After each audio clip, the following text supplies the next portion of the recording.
김성환의 시사야.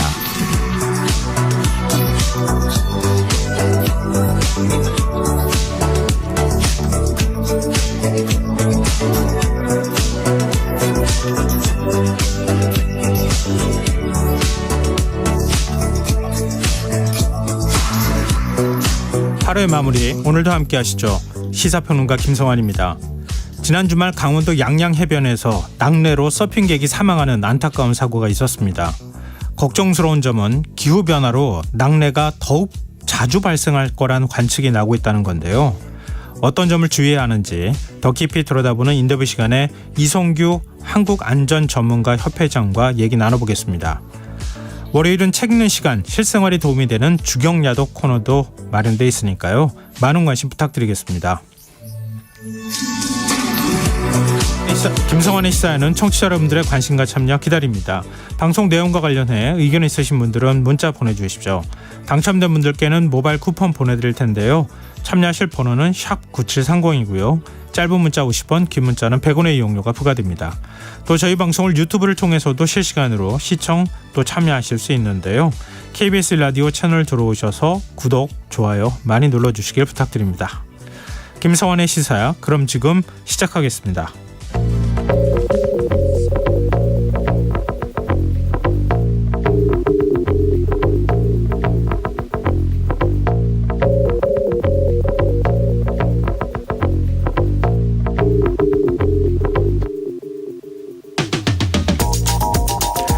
아마 이른바 부산 돌려차기 사건 다들 알고 계실 겁니다.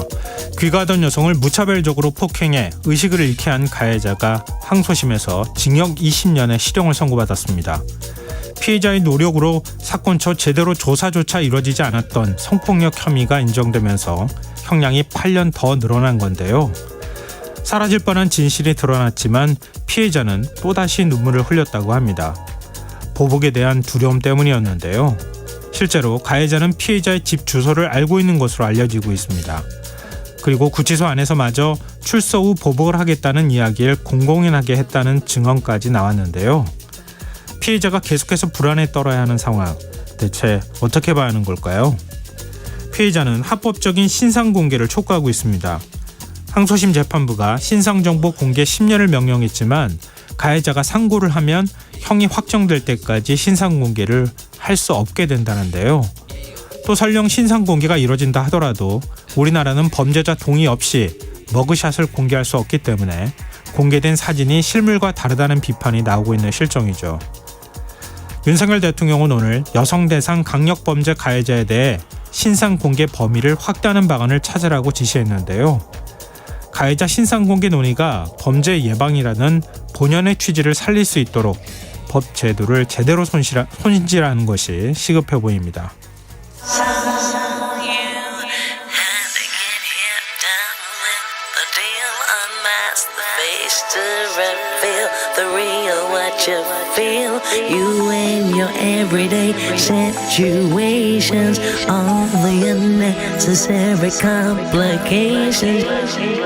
오늘 밤 당신 안의 꿈틀거리는 지식충전 본능이 깨어납니다. 여러분의 자유탐구 영역 김성환의 시사야.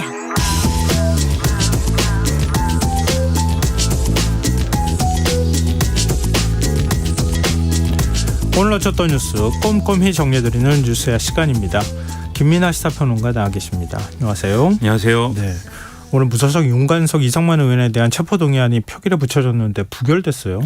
그렇습니다. 윤관석 의원 체포동의안 293명 출석에 139명이 찬성을 했는데 반대가 145명, 기권이 9명이었습니다. 그리고 이제 이성만 의원 체포동의안은 293명 재석에 132명이 찬성, 반대가 155명, 기권 6명이었는데 두 체포동의안 모두 이 재적 의원 과반 출석 그리고 출석 의원 과반 찬성의 기준에 미달했기 때문에 부결이 된 것이고요. 좀 계산을 해보면 네. 국민의힘은 당론 찬성 입장이지 않았습니까? 네. 지금 소속 의원 113명 중에 정찬민 의원이 구속 수감돼 있기 때문에 112명이 표결에 참여를 했는데 네. 112명이 당론대로 전원 찬성했다라고 가정을 할 때에는 결국 민주당에서 결국 이 부결을 주도했다라고 이제 볼 수가 있는 그런 상황이어서 그러니까 여러모로 정의당 의원이 6명이잖아요. 그렇습니다. 그럼 118명은 거의 찬성표를 더 던졌을 가능성이 매우 높다. 그렇습니다. 그래서 이제 결국은 민주당이 부결을 주도한 상황이다라는 평가를 피할 수가 없는 그런 결과다라고 볼 수가 있겠습니다. 그래도 찬성이 민주당 쪽에서는 한 10여 명?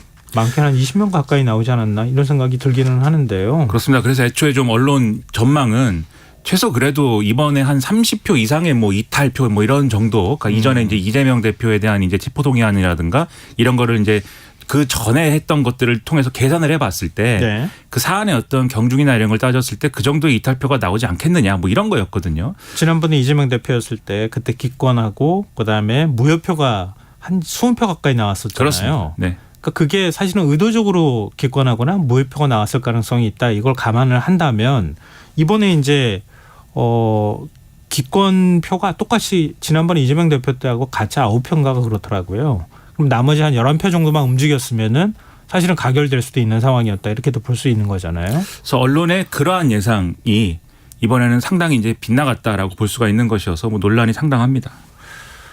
근데 이제 그렇게 얘기할 때 하나의 요인으로 언론에서 분석하는 것 중에 하나가 한동훈 법무부 장관의 제안 설명 그 과정에서 그 설명 내용에 민주당 의원들이 좀 자극받지 않았느냐 뭐 이런 얘기도 있더라고요. 그러니까 일부 민주당 의원들이 이제 그러한 언급을 했다라는 것도 보도가 돼 있는데요. 일단 한동훈 장관이 체포동의안 표결에 앞서서 여러 가지 얘기를 했습니다. 구체적인 이제 이 공소장에 포함되어 있는 그러한 사안들을 설명을 했는데, 그러니까 이제 범죄 사실에 따르면 논리 필연적으로 돈 봉투를 받은 것으로 지목되는 약 20명의 민주당 국회의원들이 여기 있고 표결에도 참여하게 된다.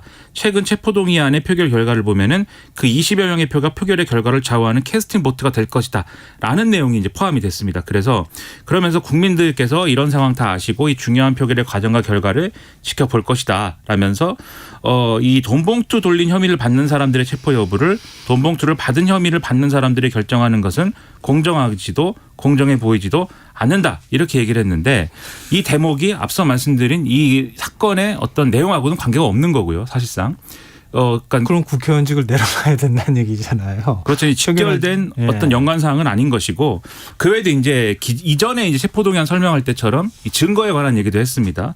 뭐 예를 들면은 이러한 물증들이 검찰과 무관하게 민주당 소속이었던 이정근 전 사무부총장 등이 자발적으로 녹음했거나 작성된 것에서 예를 들면은 뭐 이 돈을 뭐 마련해야 된다할지 누구에게 얼마를 줘야 된다할지 이런 것들이 통화 녹음을 통해서 뒷받침된다 이런 설명들을 했거든요. 근데 앞서 말씀하셨듯이 한동훈 장관의 이러한 발언에 이게 뭐 예를 들면은 너무해서 괘씸해서 또는 뭐 여기에 좀 자극을 받아서 민주당 의원들이 뭐 이 부결로 이제 선의한 의원들이 있었다라고 이제 민주당에서 이 주장을 하는 건데, 한동훈 장관이 또 여기에 대해서 한마디 또 했습니다. 기자들에게. 뭐라고 했냐면은 이 제안 설명 때문에 마음이 바뀐다라는 것에 대해서 누가 납득을 하겠느냐. 그래서 진짜 이유를 설명해 주길 바라나 또 이렇게 얘기를 했거든요.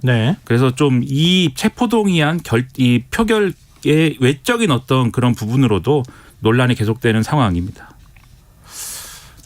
하여튼 뭐 이전에 법무부 장관하고 똑같이 동일해놓고 비교하기는 좀 어렵지만 피의 사실 뭐 공개하는 건 그건 또 그렇다 치더라도 그동안에 계속 그렇게 일관되게 해왔으니까요.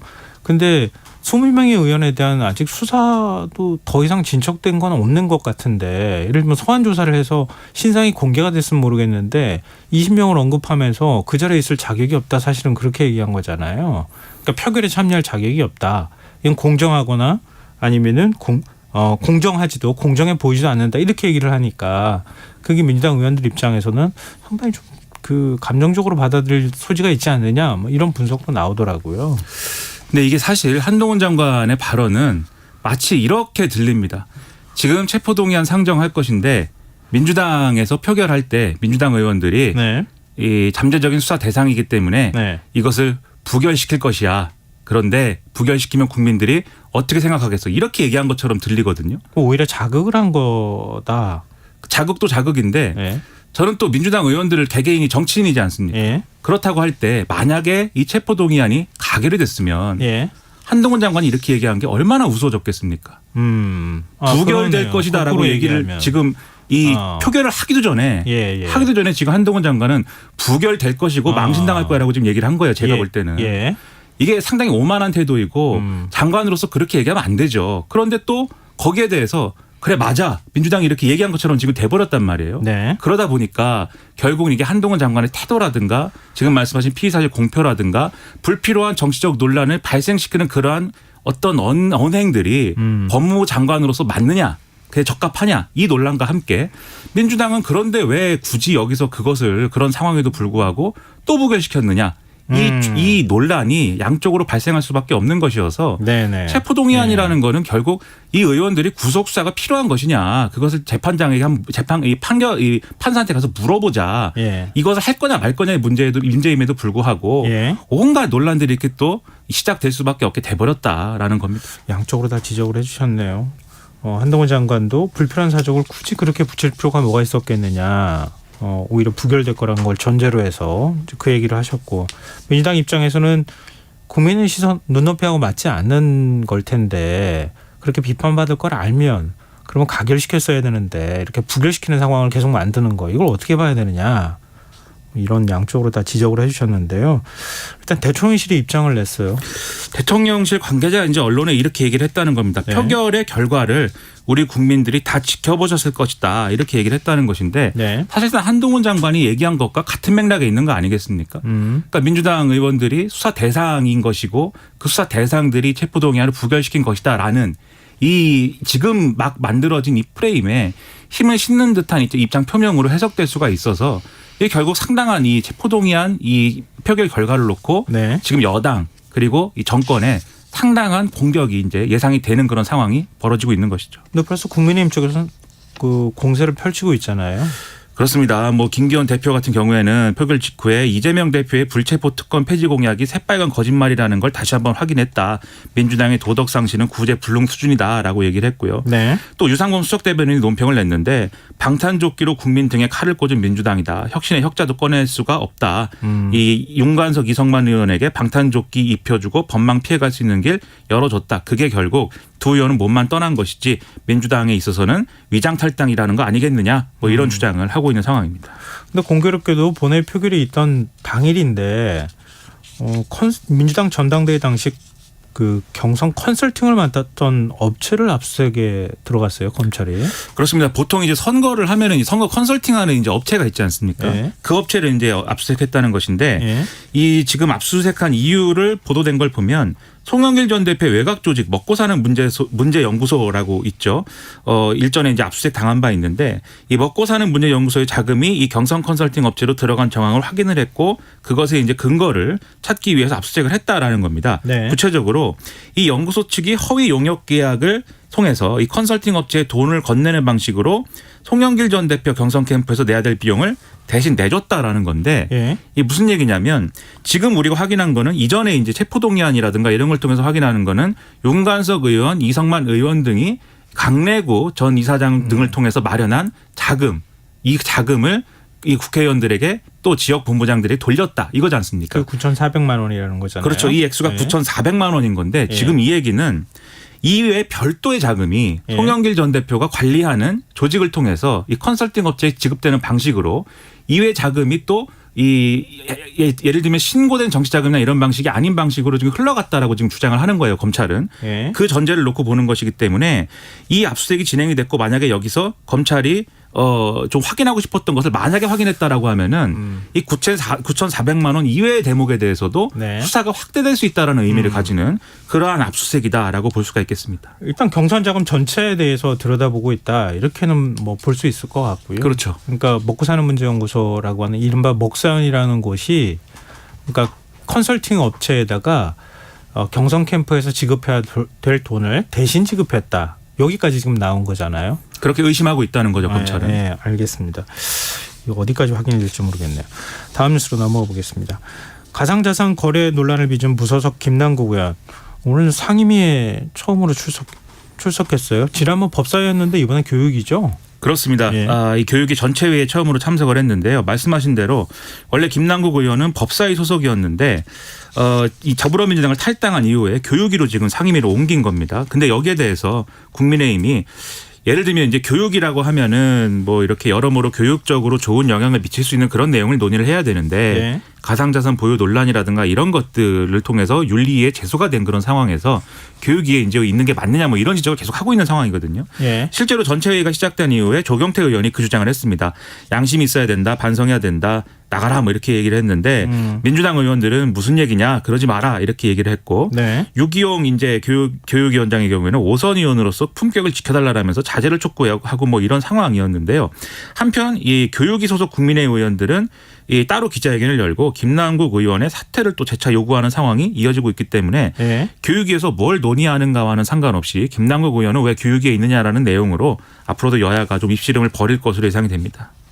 교육에서는 이른바 정순신 방지법이 처리됐어요.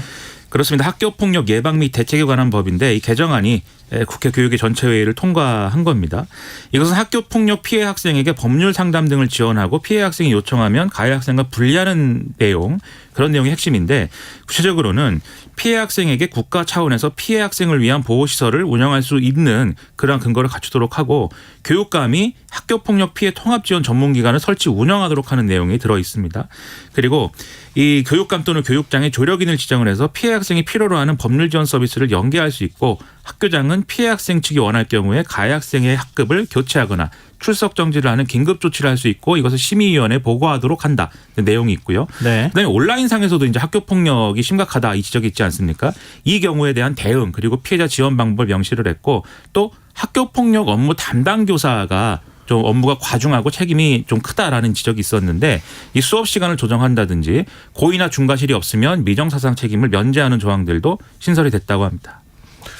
근데 방송통신위원장 내정설이 나오는 이동관 대외협력 특보, 대통령실 대외협력 특보도 지금 뭐 아들의 학폭 논란이 있는 상황이기도 하잖아요. 근데 이동관 특보를 둘러싼 정치권 논쟁은 계속되고 있는 상황이에요. 그렇습니다. 이 주말 사이에 이동관 특보 아들에게 학교 폭력을 당했다라고 이 지목된 모 씨가 언론에 입장문을 전달했습니다. 네. 그래서 입장문은 자신은 학교 폭력 피해자가 아니니까 학교 폭력 피해자로 분류하지 말아달라는 내용이고요. 이 이동관 특보의 아들과는 당시에 화해를 했고 그다음에 당시에 있었던 상황도 일종의 이제 쌍방 폭행이라든가 네. 또는 이제 좀 과장된 어떤 그러한 내용인 것이지 실질적인 학교 폭력이 아니었다라고 주장하는 그런 내용입니다. 네. 근데 여기에 대해서 이걸 근거로 해서 국민의힘은 즉 이동관 특보를 둘러싼 이 학폭 논란은 왜곡되고 과장이 된 것이다라는 주장을 하면서 야당이 지금 정치 공세를 지나치게 펼친다 이 주장을 하고 있는 그런 상황인데요. 반면 더불어민주당은 오늘 이렇게 주장을 했습니다. 손바닥으로 하늘을 가리려고 하느냐 이런 비판인데 이동관 특보 아들의 학교 폭력은 지금 피해자가 최소 4명으로 파악이 되고 있고 2년에 걸쳐 이루어졌다는 주장이 제기가 됐는데 지금 이 어떤 이동관 특보의 해명이라든가 방금 말씀드린 입장문의 경우에는 이러한 이제 이 입장에 비추어 보면은 이러한 상황에 비추어 보면 굉장히 일부의 사실만을 얘기하고 있는 것이다라는 네. 거고요. 네. 또 한 명과 화해하면 이전에 끔찍했던 학교 폭력이 없는 일이 되는 게 아니지 않느냐 이 지적을 하면서 또 이동관 특보가 해명했던 내용 즉 당시 학교 선도위가 아들의 강제 전학을 결정했다. 이 해명도 하나고가 선도위원회 연적이 없다고 했기 때문에 거짓말로 드러난 상황이다. 그래서 부적절한 어떤 인사임이 분명하다. 이 주장을 재차했습니다. 대통령실의 경우에는 지금 언론 보도가 나오기에는 이게 정순신 전 국가수사본부장 내정자와는 상황이 다르기 때문에 임명 가능한 그러한 상황이다라고 판단하고 있다라는 보도도 나오고 있어서 다른 걸 고려할 수는 있겠는데 예를 들면 임명 시점이나 청문회 개최 여부 등을 고려할 수는 있겠는데 네. 임명은 기정사실이 되고 있다라는 언론 보도가 나오고 있습니다. 네. 뭐 언론에서 벌써 아마 금주 중에 임명할 것이다 대통령이 뭐 이런 얘기도 나오는데 뭐 다음 주라는 얘기도 있어서 좀 상황을 지켜봐야 될 것 같고요. 한상혁 전 방송통신위원장 면직 집행정지 소송이 시작이 됐네요. 그렇습니다. 오늘이 이제 신문기일이 열렸는데 그러니까 이 한상혁 전 방송통신위원장이 윤석열 대통령을 상대로 낸 면직 처분 집행정지 신청 신문 기일이었습니다. 네. 당사자가 나올 필요는 없고 법률 대리인들이 나오는 자리였는데 지금 법원이 다음 주 금요일 즉 23일까지는 이 내용 결정하겠다. 그러니까 양측은 구체적인 서면을 제출을 해달라고 요구한 것으로 보도가 되고 있습니다. 양측의 주장. 를 봐야 되겠는데 한상혁 전 위원장 대리인의 경우에는 이 면직은 인사청문회를 거친 방통위원장에 대해서 방통위법에 의거하지 않은 직무 배제 방법이어서 위법하다라는 주장을 했고요. 기소를 근거로 면직을 한 것은 무죄 추정의 원칙과 직업 선택의 자유를 침해한 것이다. 그래서 탄핵소추 외의 방법으로는 이 직에서 물러나게 할 수 없는데 면직한 것은 잘못이다라고 지적을 했고 특히 2020년 12월 당시 검찰총장이었던 윤석열 대통령의 정직 2개월 징계 처분의 효력을 정지하는 행정법원의 결정을 언급을 하면서 네. 짧은 기간이라도 이 직무가 유지되지 못하는 상황이 위법하게 진행이 됐다면 이것은 이 집행정지를 인용해야 되는 회복할 수 없는 이 손해가 발생한 것으로 봐야 되는 거다. 이런 이제 주장을 폈다라는 겁니다. 네. 반면 이제 윤석열 대통령 측은 이 방통위원장도 방통위원이다. 그러니까 국가인권이나 공정거래위원회 등을 봐도 위원과 위원장을 구분하지 않고 있기 때문에 방통위원이 면직이 가능하다면 방통위원장도 가능한 것이다. 그리고 지금 원고의 주장은 탄핵 소추 말고는 아무런 징계를 할 수가 없다는 의미여서 상식적이지 않다. 이렇게 반박을 했다는 거고요. 예. 그리고 한상혁 전 위원장 면직은 공소 제기가 됐다라는 것과도 다른 차원의 문제다. 그러니까 재승인 심사에 방통위가 관여하지 않았다는 등의 허위 자료를 배포한 등의 행위에 대해서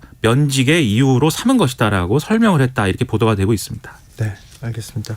이게 지금 재판부가 다음 주 금요일 23일까지 결정하겠다 이렇게 얘기를 했는데 그 사이에 이동관 특보 방통위원장 임명하는 거 하고 이게 막 다 뒤죽박죽 이렇게 섞여버리면은 이게 일정을 어떻게 조율하는 건지 지금 현재로서는 좀 판단이 어려운 문제가 아닐까 싶네요. 그래서 대통령실 관계자가 이제 언론에 뭐 그 부분에 대해서도 얘기를 했는데 네. 이건 이제 뭐 확정적으로 얘기한 건 아니지만 예. 아마도 이 집행정지 결과가 나온 이유가 되지 않겠느냐 상식적으로 그 얘기를 하기는 예. 했습니다. 예. 예. 근데 말씀하신 대로 예. 법원 사정과 판단에 따라서 또 일정 바뀔 수도 있는 거 아닙니까? 그 전까지 고려해야 될 것 같습니다. 일단 내정하고 인사청문회 거치고 대통령의 최종 임명은 한상혁 위원장 임기 끝나고 난 다음에 임명하면은 인사청문회 한 번만 하면 끝나는 거 그렇습니다. 아니냐 뭐 이런 얘기까지도 좀 나오고 있더라고요. 네, 자 국회 상황으로 좀 가보죠. 오늘 대정부 질문이 시작이 됐어요. 쟁점이 된 내용 좀 정리해 볼까요? 이제 정치 외교 통일 안보 분야였기 때문에 아무래도 이제 가장 뜨거운 쟁점인 일본 이제 후쿠시마 발전소의 이제 오염수 방류 문제를 놓고 치열한 공방이 오가는 그런 상황이 됐습니다. 일단 이제 더불어민주당은 윤석열 정부가 이 결국 대일 구려 외교이고 그걸 통해서 우리 국민의 건강과 안전에 심대한 위해를 끼치고 있는 거 아니냐 이런 공세를 좀 퍼붓는 분위기였는데요. 네. 여당인 국민의힘은 야당이 괴담 선동에 나서고 있는 거 아니냐라면서 정부를 좀 감싸는 그런 모양새였습니다. 특히 더불어민주당의 김성주 의원의 경우에는 최근에 이제 영국의 뭐 교수가 후쿠시마 오염수 뭐 마시겠다 뭐 이런 주장을 한 바 있지 않습니까? 예. 여기에 대해서 한덕수 총리도 같은 생각이냐 이렇게 물었거든요. 한덕수 총리는 기준에 맞는다면 마실 수가 있다 이렇게 얘기를 했는데 김성주 의원은 그러면 우리가 오염수를 방출이 되면은 공수를 해올까 이렇게 물었고 네. 한덕수 총리는 그래라 이렇게 또 답을 해서 이런 이제 공방이 또 오갔습니다. 그다음에 박진애 교부 장관의 경우에는 안전한 검증이 이루어지지 않는 경우에는 방류하는 것에 반대를 한다라면서도 IAEA라든가 이런 과정에 우리가 충분히 의견 개진을 하고 있다 이렇게 주장을 했고요. 최근에 일본이 또 이 후쿠시마 오염수 방류 시운전을 시작한 상황 아니겠습니까? 네. 여기에 대해서 사전 통보를 받았느냐라는 질문이 있었는데 사전 네. 통보는 못 받았다 이렇게 답을 했습니다. 그리고 이제 여야는 윤석열 정부의 외교행보 정반에 대해서도 좀 이슈를 벌였는데요. 국민의힘은 한미관계, 한일관계 등의 가시적인 진전이 있다 이 평가를 했는데 더불어민주당은 진영외교, 가치외교를 내세우면서 과도하게 중국, 러시아 등과 적대적인 언사를 주고받으면서 우리 경제와 기업에 상당한 부담이 되고 있다 이 지적을 했고요. 특히 싱하이밍 주한 중국 대사가 최근에 더불어민주당 이재명 대표와 회동해서 논란성 발언을 한 거에 대해서 이 질문도 나왔는데 박진애 교부 장관은 매우 부적절한 언행이라 생각한다라고 답을 하는 등의 공방도 오갔습니다. 뭐 지금 대정부 질문 과정에서도 나온 얘기긴 하지만 한중 관계가 지금 심상치 않아요. 지금 초치에 맞초치 이런 그 대응을 하고 있는 상황인데 대통령실이 입장을 내놨어요. 대통령실 핵심 관계자가 오늘 브리핑한 내용을 보면은 이렇게 얘기를 하고 있습니다. 대사라는 자리는 본국과 주재국을 잇는 가교와 같은 역할을 하는 것이다. 가교 역할이 적절하지 않다면 본국과 주재국의 국가적 이익을 해칠 수 있다. 라고 한 거고요.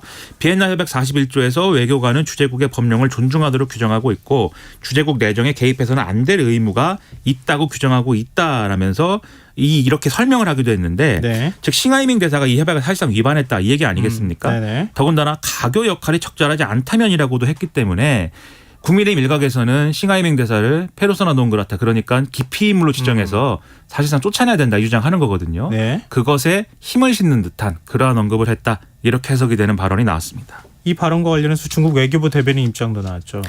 그렇습니다. 왕원빈 중국 외교부 대변인이 정례 브리핑에서 이 답을 했다는데 각계각층 인사들과 광범위하게 접촉하고 교류하는 것은 이 싱하이밍 대사의 직무이다. 그 목적은 이해를 증진하고 협력을 촉진하며 중한 관계의 발전을 유지하고 추동하는 것이다라고 했다는데요. 즉 싱하이밍 대사의 발언이라든가 이재명 대표를 만난 것 자체는 문제가 없다라고 주장을 한 겁니다. 네, 알겠습니다. 지금 더 극단적인 방식으로 가서 옛날에 사드 사태 같은 게 또 벌어지지 않을까 좀 걱정이 되긴 하는데요. 상황을 좀 지켜보죠. 자, 뉴스 여기까지 하겠습니다. 지금까지 김민아 시사평론가였습니다. 고맙습니다. 고맙습니다.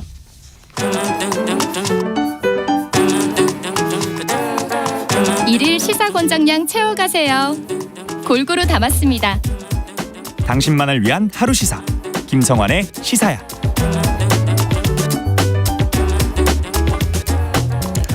지난 주말 강원도 양양 바닷가에서 해변에 내리친 낙뢰로 6명이 피해를 입는 사고가 있었습니다. 서핑을 하기 위해 방문한 사람들이었는데요. 심정지 상태로 발견됐다 호흡이 돌아와 치료를 받던 30대 남성은 어제 결국 숨졌다고 지금 알려지고 있습니다. 최근 비가 자주 내리면서 걱정하시는 분들 많으실 것 같습니다. 낙뢰 사고 어떻게 주의해야 하는지 이성규 한국안전전문가협회장 모시고 얘기 나눠보도록 하겠습니다. 협회장님 안녕하십니까? 네, 안녕하세요. 이성규입니다. 네. 양양 낙뢰 사고 어떻게 발생한 사고고 또 인명피해는 지금 어떻게 발생한 겁니까? 네, 그래 지금 앵커께서 말씀하셨다시피 그 양양 해변에서 그 서핑을 즐기다가 예. 아마 도중에 사고를 당한 것으로 지금 알려지고 있어요. 예. 그래서 낙뢰 후에 그 30대 한 명이 심정지 상태였는데 맥박이 좀 돌아왔었는데 결국은 사망하고 또 5명이 이제 부상당한 그런 상황으로 지금 되고 있습니다. 나머지 5명은 부상 정도가 이렇게 심각한 건 아닌 거죠? 네, 그렇습니다. 지금 한 명은 사망이고 약한 상태에서부터 이렇게 있는 것 같습니다. 이 당시 사고 당시에 낙뢰가 직접 떨어진 건 아니었잖아요. 그 네네. 주변에 떨어진 거잖아요. 네네. 근데 주변에 떨어졌는데 이렇게 그 인명피해가 발생하는 이유가 뭡니까?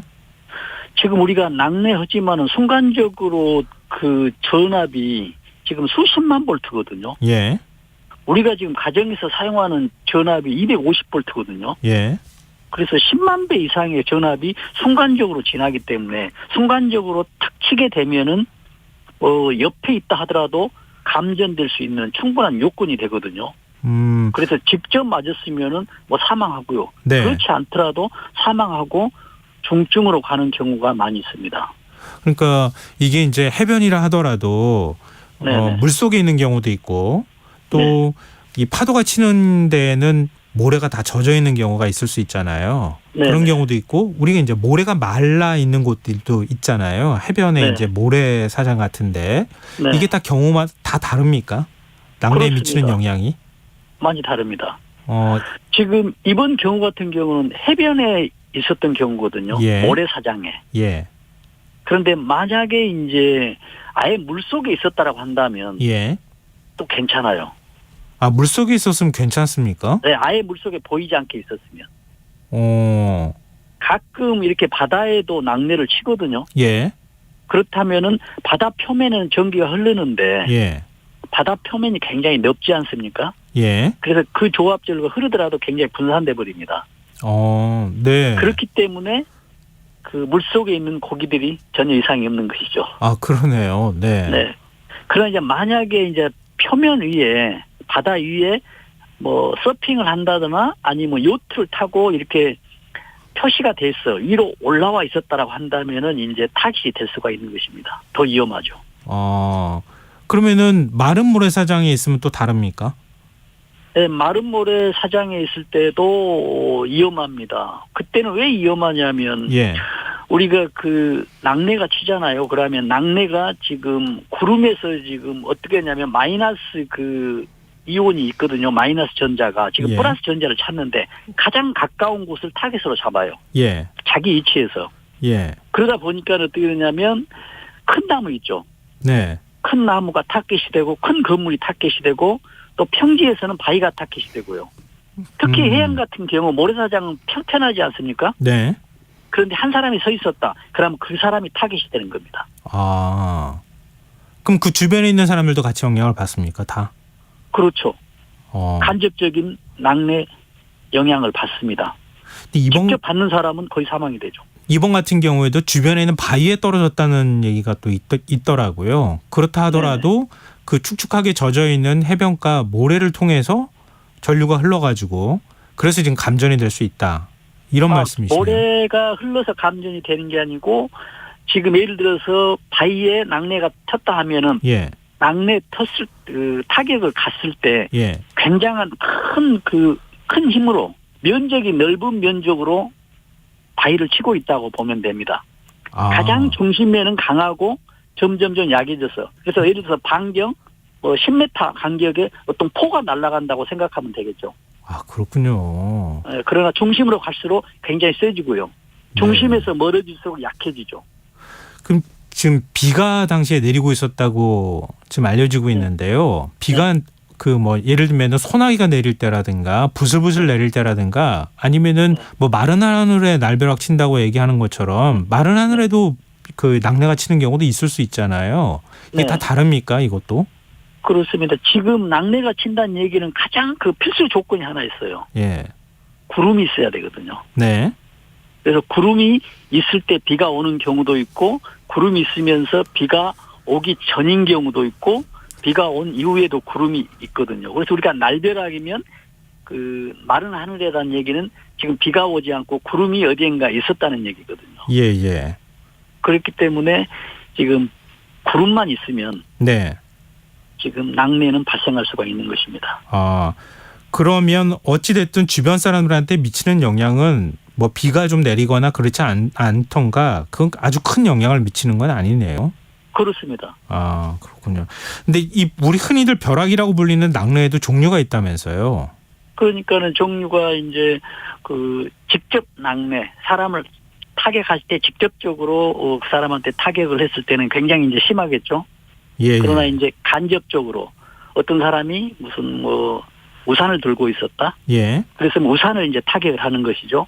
그러면 우산에 의해서 간접적으로 이제 피해가 가는 간접 낙뢰. 아니면 이번과 같은 경우에 어떤 바위에 낙뢰가 쳤는데 사람이 옆에 있었다. 이런 식으로 이제 직접적으로 낙뢰가 되느냐, 간접적으로 낙뢰가 되느냐, 이런 식으로 이제 분류하는 경우도 있습니다.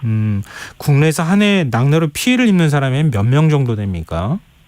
네, 지금까지 지금 10년 동안에 지금 낙뢰로 사망한 사람이 7명이고요. 예.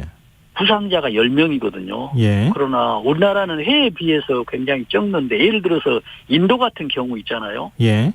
작년에 907명이 낙뢰로 사망했어요. 오, 많네요. 예. 네. 907명이 굉장히 많죠. 예. 우리나라는 7명인데 그래서 원인이 뭐냐고 이렇게 분석을 해보면은 기후학자들에 의하면 지금 인도에서 낙뢰가 전년도보다 10배, 20배 이렇게 계속 늘어나거든요. 사망자도 몇백 명이 늘어나고 이런 이유는 지구 온난화가 원인으로 이렇게 생각하고 있습니다. 그러니까 기후변화와 지금 낙뢰는 그렇죠. 어떤 관계가 있는 겁니까? 지금 기후변화가 된다는 얘기는 이상 기온, 이상 대기가 형성이 되거든요. 그래서 갑작스럽게 구름이 형성되고요. 예. 지금 먹구름이 생기는 이 낙뢰가 있는 구름의 형성은 어떻게 되냐면 지금 지표면에 뜨거운 공기가 위로 올라가거든요. 예. 그런데 하늘로 올라가는데 갑자기 하늘에서는 굉장히 차가운 공기가 있어 버립니다. 예. 예를 들어서 중국에서 넘어오는 차가운 공기가. 그러면 따뜻한 공기하고 차가운 공기가 하늘에서 상층부에서 만났겠죠. 네. 만나면 이때 이제 물방울하고 지금 얼음 알갱이가 생겨버리거든요. 예. 그래서 지금 최근에 우박이 쏟아진 거 있지 않습니까? 예. 지금 이런 현상이거든요. 이런 것들이 이상 기후로 이제 볼 수가 있죠. 지금 아무래도 올해 비가 많이 올 거라는 얘기도 있고 지금 장기 전망을 내놓기가 좀 어려운 상황이긴 하지만 만약에 비가 자주 내린다고 하면 자연스럽게 낙뢰의 피해가 커질 수 있다. 이렇게 생각해도 되는 겁니까? 충분히 그렇게 하는 것이 정확한 지적입니다. 예. 지금 비가 많이 왔다는 얘기는 구름이 많이 형성됐다는 얘기거든요. 예. 특히 또 기후 이렇게 변화에 의해서 올해 지금 태평양 해수면 온도가 높기 때문에 태풍이 많이 발생하고 네. 전년도보다 그리고 또 태풍의 발생한 이력도 더 셀 것이라는 예측을 하고 있거든요. 예. 그렇다고 본다면 연장선상에서 구름의 형성이 많아지기 때문에 낙뢰도 더 많아질 것이다라고 예측을 할 수가 있겠습니다. 지금 여름휴가 앞두고 바다로 뭐 여행을 떠나려고 하시는 분들이 많을 것 같은데요. 네. 낙뢰가 있겠다. 이거는 심상치 않다 날씨가 이럴 때 좀 피할 수 있는 미리 좀 알 수 있는 방법 같은 게 없습니까? 그러니까 낙뢰를 예측하기는 굉장히 어렵습니다. 지금 우리가 기상청에서 뭐 태풍특보, 뭐 태풍주의보, 뭐 호우주의보, 경보 이렇게 발령하잖아요. 예. 그런데 낙뢰 특보는 없습니다. 발령을 못해요. 그 예측 불가능입니까? 그렇습니다. 그래서 예측이 어려워서 지금 불가능을 못하고 있는데 지금 기상청에서 발표하고 있는 것은 낙뢰가 맞은 지역에 지금 시간이 30분이 지났다, 5분 지났다, 1시간이 지났다 이런 것만 발표를 하는 그런 상황이거든요. 네. 그래서 예측을 못하기 때문에 우리가 어떤 그 평평한 곳이 굉장히 더 위험하거든요. 예. 산 같은 경우도 위험하지만 그래서 바닷가나 이런 곳에 여행을 할 경우에는 낙뢰에 꼭 주의를 해야 됩니다. 특히 이제 하늘에 먹구름 같은 것이 갑자기 생기지 않습니까? 예. 낙뢰가 발생할 수도 있다라고 하면서 미리서 어떤 대피나 어떤 행선지를 변경하는 것도 어떤 좋은 방법이 될 수가 있겠습니다. 낙뢰가 발생했을 때 안전 수칙이라고 해야 되나요? 30-30 규칙이라고 하는 게 있더라고요. 이게 어떤 겁니까? 지금 행정안전부에서 지금 그 안전에서 30-30이라고 하는데 지금 어떤 개념이냐면 지금 우리가 그 천둥 번개라고 하잖아요. 예. 그러면은 지금 마이너스와 플러스가 만났을 때 스파크가 착 일어나는 게 지금 번쩍하잖아요. 이게 이제 번개거든요. 예. 그러면 이 번개가 지금 온도가 27,000도예요. 2,700도가 아닌 27,000도 온도가. 예. 그러다 보니까는 이 고온에 의해서 공기가 뻥튀기가 돼버리는 겁니다. 우리 그 뻥튀기 하듯이 예, 갑작스럽게 이제 팽창돼 버립니다. 그때 나는 소리가 굉음이거든요. 예. 이게 천둥 번개입니다. 그런데 하늘에서 이제 천둥 번개를 구름끼리 만나서 치기도 하고 구름과 육지에 있는 이번 사고 같은 경우도 있는데 네. 하늘에서 이제 천둥 번개가 치면은 빛은 속도가 빠르니까 눈으로 금방 보잖아요. 예. 그런데 천둥 소리는 시간이 지나야 들립니다. 그래서 우리가 가끔 그 번쩍한 다음에 몇십 초 지나서 천둥 소리가 우르르 쾅쾅 예, 이렇게 그렇죠. 터지지 않습니까? 예. 네. 그래서 지금 뭐냐면 30에 30초를 얘기하거든요. 30초 이내에 천둥 소리를 들었다라고 하면 자기가 서 있는 위치에서 멀리 떨어지지 않는 곳에서 지금 낙뢰가 발생하고 있다라고 그렇게 예측을 해서 30초 이내에 천둥 소리가 났다 그러면 대피를 하라는 그런 의미거든요. 그래서 30초입니다. 네. 알겠습니다. 그 다음에 뒤에 이제 30분이 또 있거든요. 뒤에는 30분이거든요. 예. 낙뢰가 한번 발생하고 다음 낙뢰가 또 발생할 수가 있어요. 왜냐하면 자기 머리 위에 지금 구름이 있다라고 생각하면은 이 구름의 입자가 굉장히 많기 때문에 연쇄적으로 낙뢰가 때릴 수가 있거든요. 그래서 한번 딱 친 다음에 30분 안에 낙뢰가 없으면 이 낙뢰는 지금 해제됐다. 그 지역에서는 이렇게 생각하라는 얘기입니다. 그렇군요. 그럼 상황별로 혹시 주의해야 될 상황들이 있을 것 같은데요. 예를 들면 지금 해변이 아니고 산에 있을 경우도 있을 수 있고 장소에 따라서 좀 주의할 수 있는 주의하는 방법이 다릅니까? 네, 다르죠. 지금 우리가 해안이나 우리 골프장 같은 경우에 갑자기 이렇게 낙뢰 상황을 만들잖아요. 예. 그러면 낙뢰가 어떤 곳으로 하냐면 자기하고 가장 가까운 위치에 지금 타겟을 잡습니다. 예. 그러면 예를 들어서 100m 이에 있는 구름에서 지금 낙뢰가 플러스 요인을 찾아서 타겟을 하려면 가장 가까운 나무 위치 있죠. 네. 나무가 큰 나무겠죠. 거기를 치거나 아니면 건물이 높다든지 아니면 산봉우리 있잖아요. 산봉우리를 찐다든지 또 바위가 있으면 바위 이런 것들을 치기 때문에 등산을 갔다라고 한다면 산봉우리로 피신하는 게 아니라 골짜기죠. 예. 이런 쪽으로 피신하는 게 가장 유리합니다. 알겠습니다. 이게 낙뢰 그냥 피하면 될 줄 알았더니 피하기도 굉장히 어렵고 미리 안전수칙을 좀 기억을 해두면 좋겠다 이런 생각이 듭니다. 오늘 말씀 고맙습니다. 네, 감사합니다. 예, 지금까지 이송규 한국안전전문가협회장이었습니다.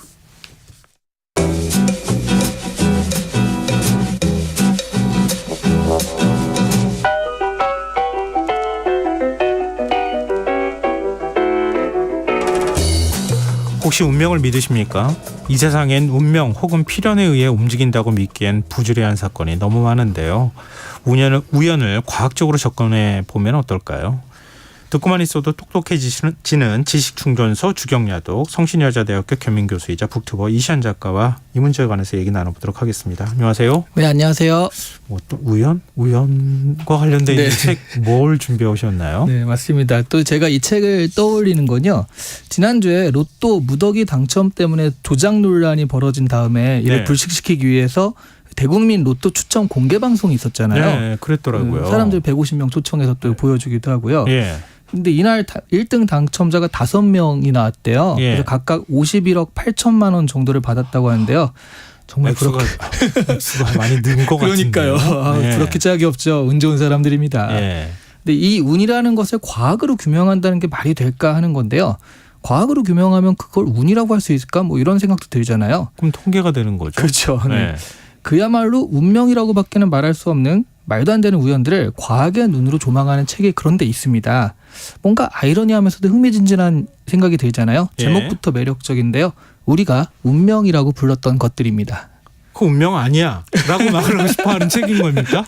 어떤 내용이에요? 네, 이 책이 일단 그 4개의 장으로 구성되어 있어요. 네. 그래서 첫 번째 장에서는요. 우리가 우연이라고 부르는 것들이 도대체 무엇이고 어떻게 발생하는지 이런 것들을 살펴보는 장이고요. 네. 2장에서는 우연이 만들어낸 세계에 대해 설명을 해주고요.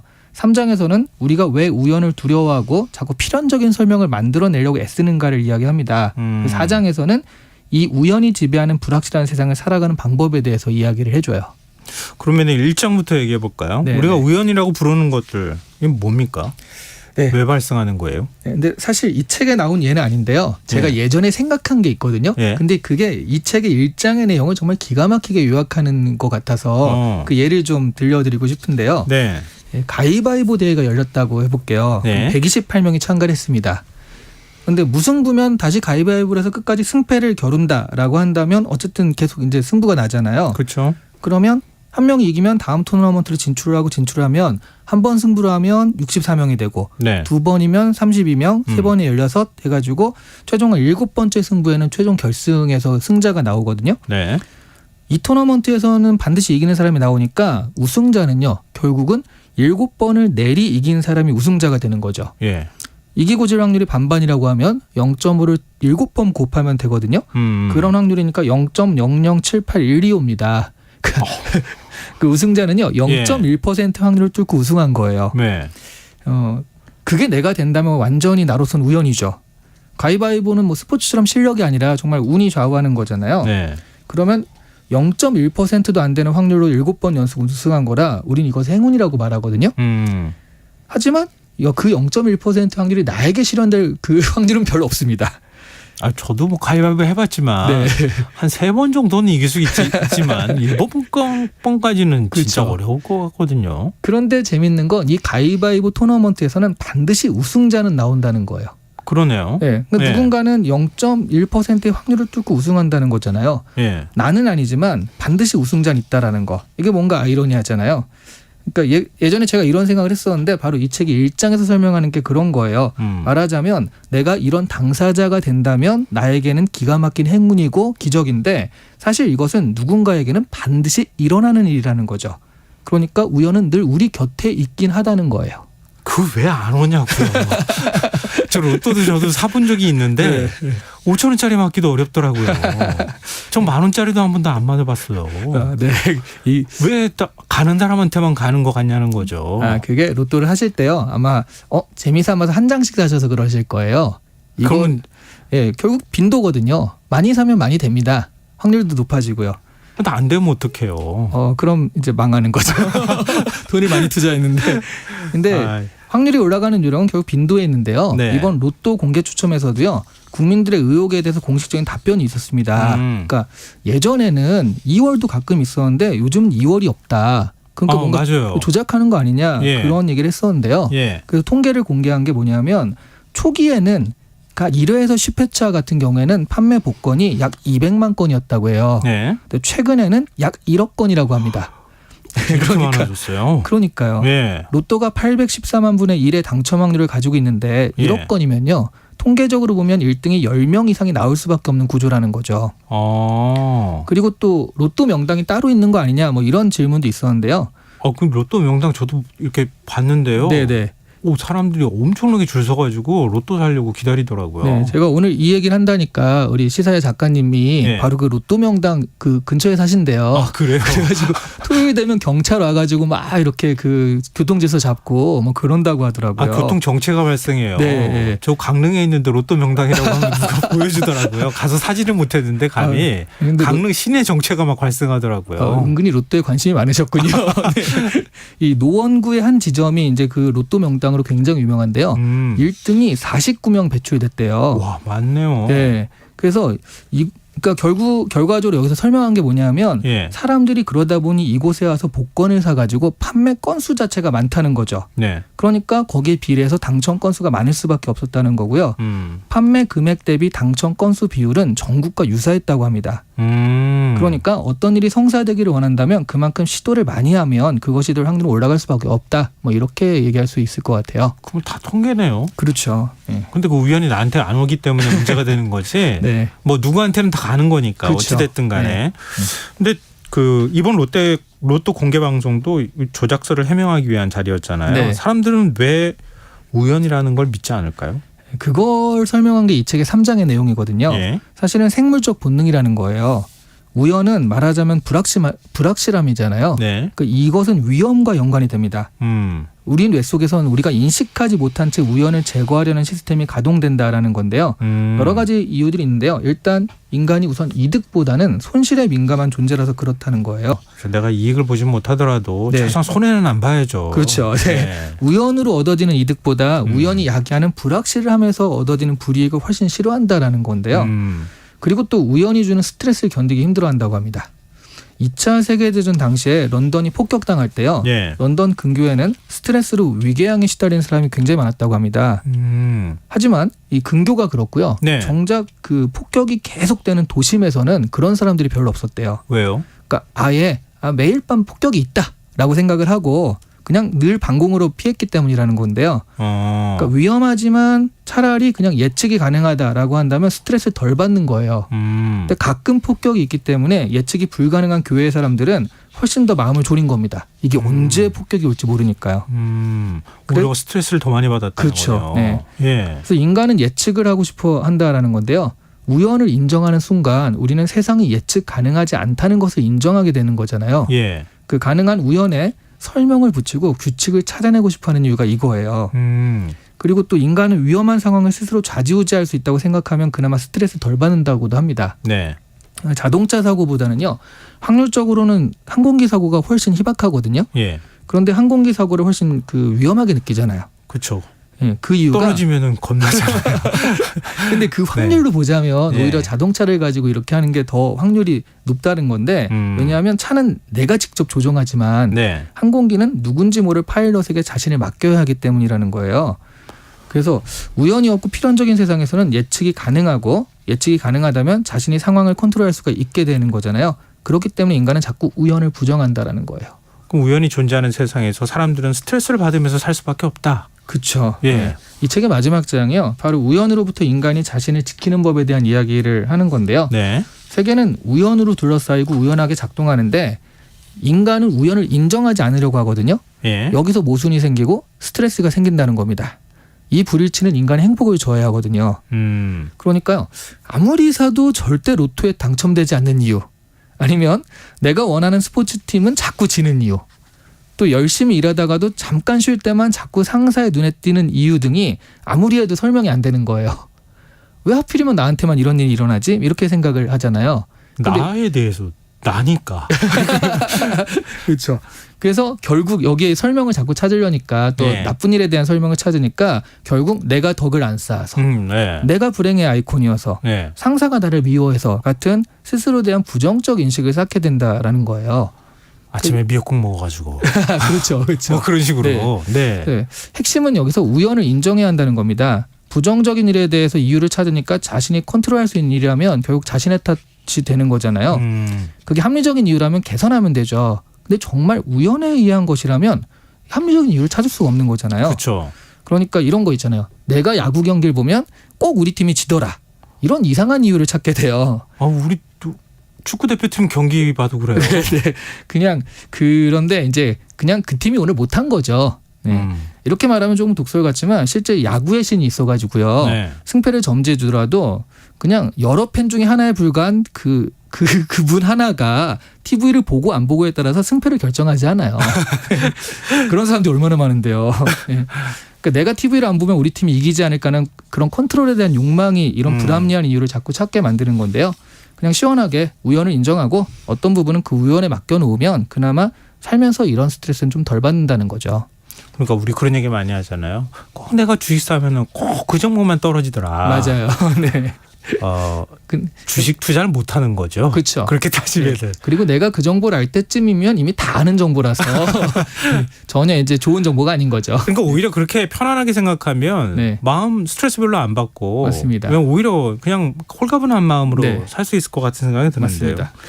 자, 그럼 마지막으로 우리가 지금 이 책을 읽어야 하는 이유 뭡니까? 네. 머피와 배프초로 유명한 비행기 엔지니어 에드워드 머피가요. 네. 2차 세계대전 후 실험 중 결정적인 순간에 측정기가 고장나자 잘못될 가능성이 있는 일은 꼭 잘못된다라고 말했다고 합니다. 흔히 얘기하는 이제 머피의 법칙인데요. 네. 근데 정확한 워딩은 이거예요. 어떤 일을 하는 방법에는 여러 가지가 있고 그중 하나가 문제를 일으킬 수 있다면 누군가는 꼭 그 방법을 사용한다라는 거죠. 그러니까 안 좋은 일은요. 세상의 어딘가에서는 꼭 일어날 수밖에 없고요. 잘못된 일이 발생할 수밖에 없다는 거예요. 그리고 그것은 굉장히 우연한 것입니다. 그게 내 주변에서 발생할 수 있는 거고요. 다른 사람에게서 발생할 수도 있는 거거든요. 하지만 내 주변에서 발생했을 때 사람들은 그걸 우연이라고 생각하지 않고요. 그것에 대한 잘못을 자신에게 찾는다는 거예요. 그래서 스트레스를 받고요. 너무 자책하지 마라. 네. 예. 예, 슬기로운 의사생활이라는 드라마에서는요. 이 마음 따뜻한 산부인과 의사가 나오거든요. 예, 예. 예, 습관성 유산 때문에 힘들어하는 산모에게 이런 말을 합니다. 유산이 왜 병이에요? 유산은 질병이 아니에요. 당연히 산모님도 잘못한 것 없고요. 내가 뭘 잘못해서 이런 일이 생겼나, 내가 뭘 조심해야 하나 물어들 보시는데 그런 것 없어요. 누구에게나 생길 수 있는 일입니다.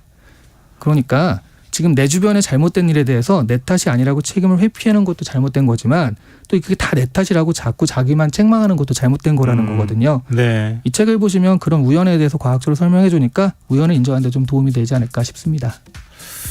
왜 제가 로또 사면 안 되나 이런 생각했는데 네. 그냥 일어나는 네, 일이야. 우연입니다. 알겠습니다. 네. 주변 사람들한테도 그렇게 격려를 많이 해주시면 좋겠네요. 네. 자, 주경야도 지금까지 복티와 이시안 작가와 함께했습니다. 오늘 말씀 고맙습니다. 네, 감사합니다. 김성환의 시사 1부 순서 여기서 마무리하겠습니다. 전 11시 정각 2부에 다시 오겠습니다.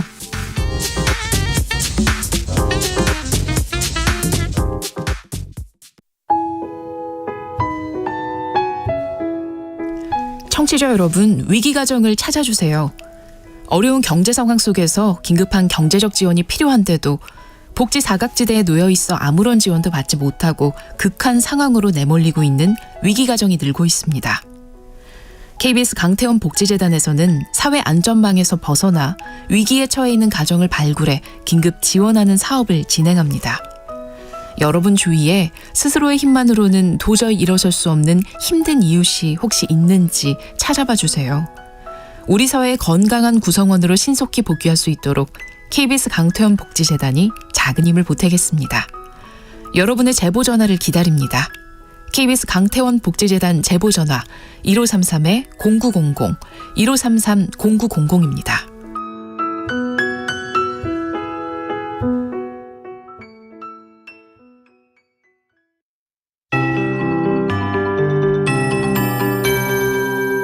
KBS 58분 날씨. 대구와 고령 지역의 호우특보와 강풍특보는 해제됐습니다. 오늘 늦은 밤이나 내일 이른 새벽까지는 강원도와 충청 내륙, 경상권에, 내일 늦은 새벽에 서울과 인천, 경기 북부, 강원 북부 내륙과 산지, 소나기가 내린 곳이 있겠습니다. 그리고 내일 오후부터 저녁 사이에 다시 경기 동부와 강원도, 경상권에 소나기가 예상됩니다. 소나기가 내리면서 시간당 30mm가 넘는 매우 강한 소나기가 내린 곳이 있겠고, 특히 내일 새벽에 경기 북부와 영서 북부에는 더 강하게 내리면서 호우특보와 강풍특보가 발표될 가능성이 있습니다. 소나기가 내리면서 천둥 번개가 치는 곳이 있겠고 우박이 떨어지는 곳도 많겠습니다. 피해가 없도록 유의하시기 바랍니다. 내일 아침 기온은 서울, 광주 18도, 대구 20도가 예상됩니다. 아침까지 충남 서해안과 호남 서해안 지역 안개가 짙게 끼겠고 짙은 안개로 이슬비가 내리는 곳도 있겠습니다. 낮 기온은 대구 30도, 대전, 광주 29도, 세종 28도, 울산 27도, 서울, 부산 26도, 제주 25도가 예상됩니다. 미세먼지 농도는 전국적으로 좋음이나 보통으로 예상됩니다. 서울 지방 현재 기온 20.8도, 습도 72%입니다. KBS 58분 날씨 전검혜입니다.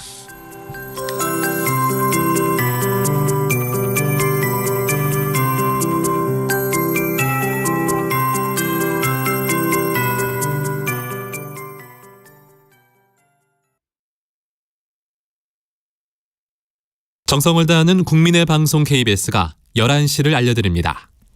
AM 711kHz, FM 97.3MHz, KBS 1라디오입니다. HLKA.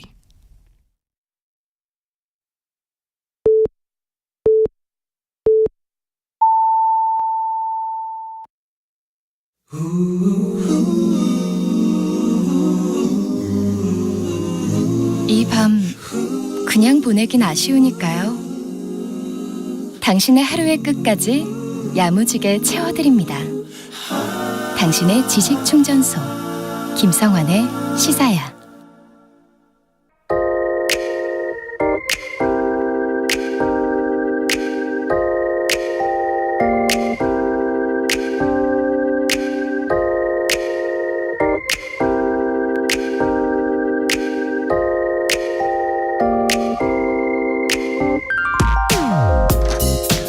종종 우리의 상식을 뛰어넘는 사실을 발견하곤 하는데요.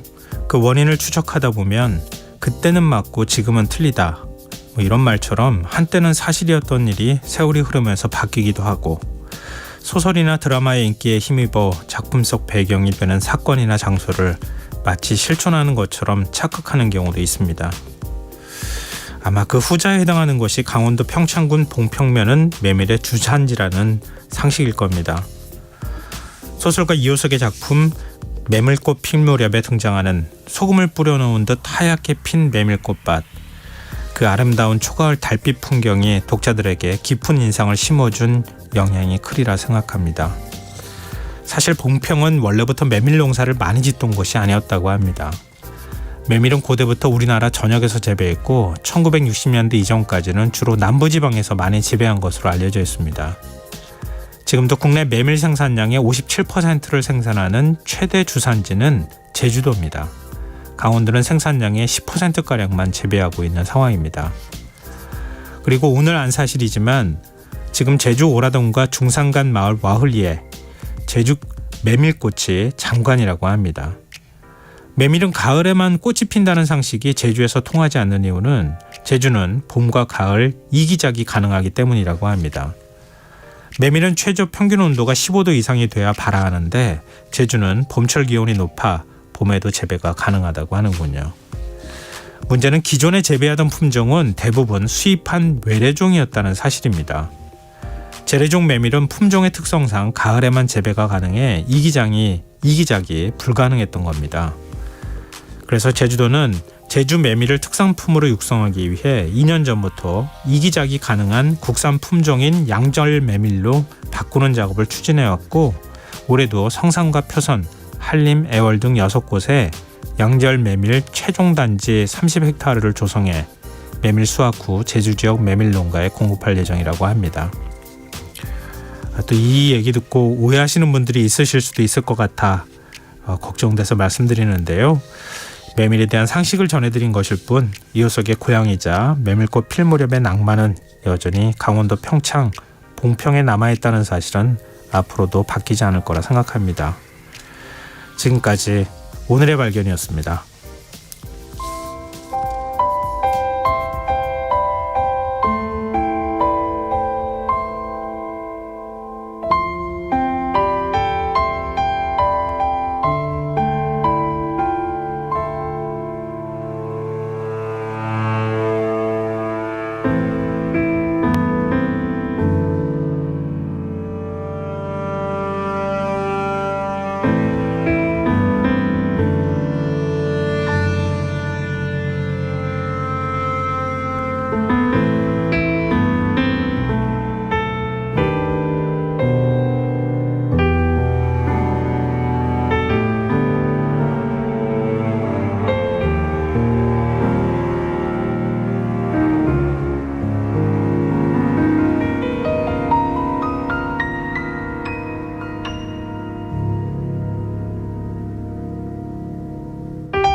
없는 내 사랑 내가 얼마나 힘들게 했는지 그대 울던 모습만 남아 소란한 밤 사이 별똥별처럼 내 마음에 콕 박힌 당신 새끼 손가락 걸고 영원을 약속했던 내 사랑은 지금 어디에 슬픈 초승달이 기울면 하얀 메밀꽃길 따라서 그댈 찾아 떠나가겠소 처음 가는 세상 나 길 잃을지 모르니 그대가 꼭 마주 나와줘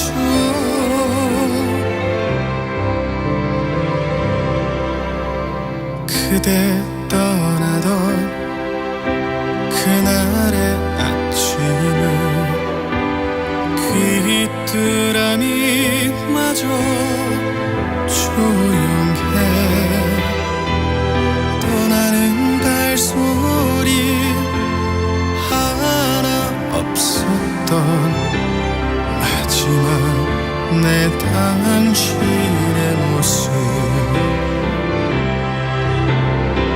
새끼 손가락 걸고 영원을 약속했던 내 사랑은 지금 어디에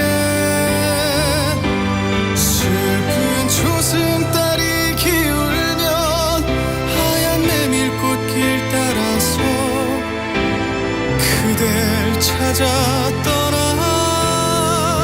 떠나가겠소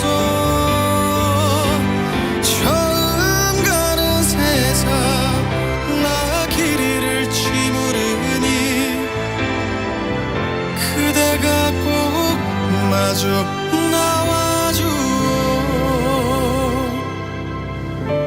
그대가 꼭 마주 나와줘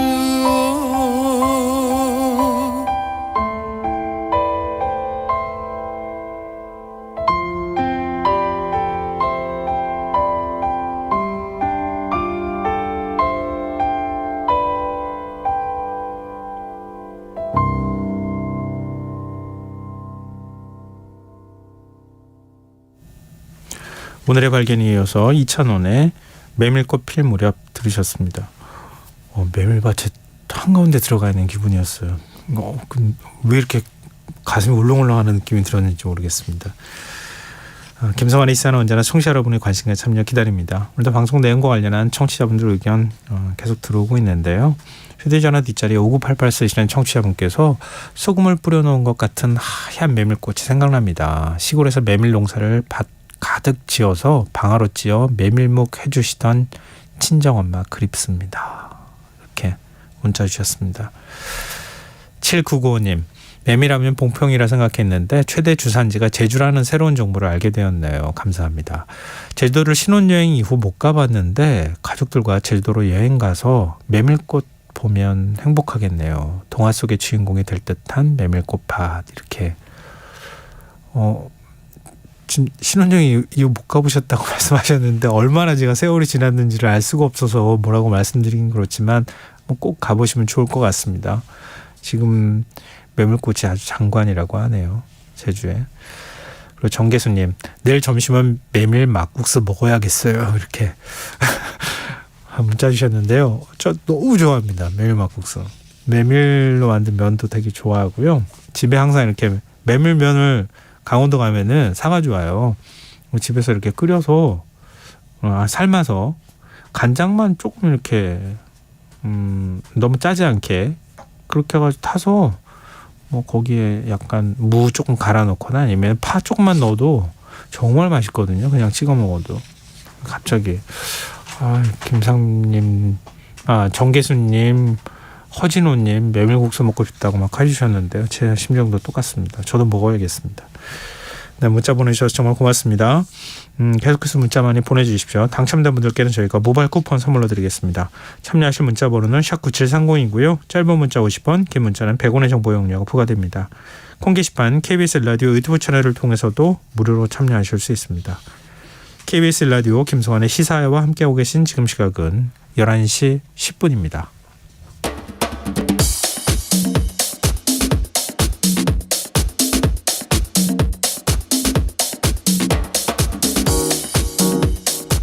오늘 일어난 세상 곳곳의 소식들 당일 배송으로 전해드립니다. 밤참 뉴스 이영경 뉴스캐스터 함께하겠습니다. 안녕하세요. 네, 안녕하세요. 네, 오늘 한 외국인 남성이 네. 롯데월드 타워를 등반을 했어요. 그러다가 경찰에 체포가 됐네요. 예, 지금 추정으로는 오늘 오전 새벽 5시 2분에 네. 롯데월드 타워 4번 게이트 좌측에 있는 홈을 하나씩 잡고 올라가기 시작한 것으로 추정이 됩니다. 신고가 들어온 건 오전 7시 50분쯤인데요.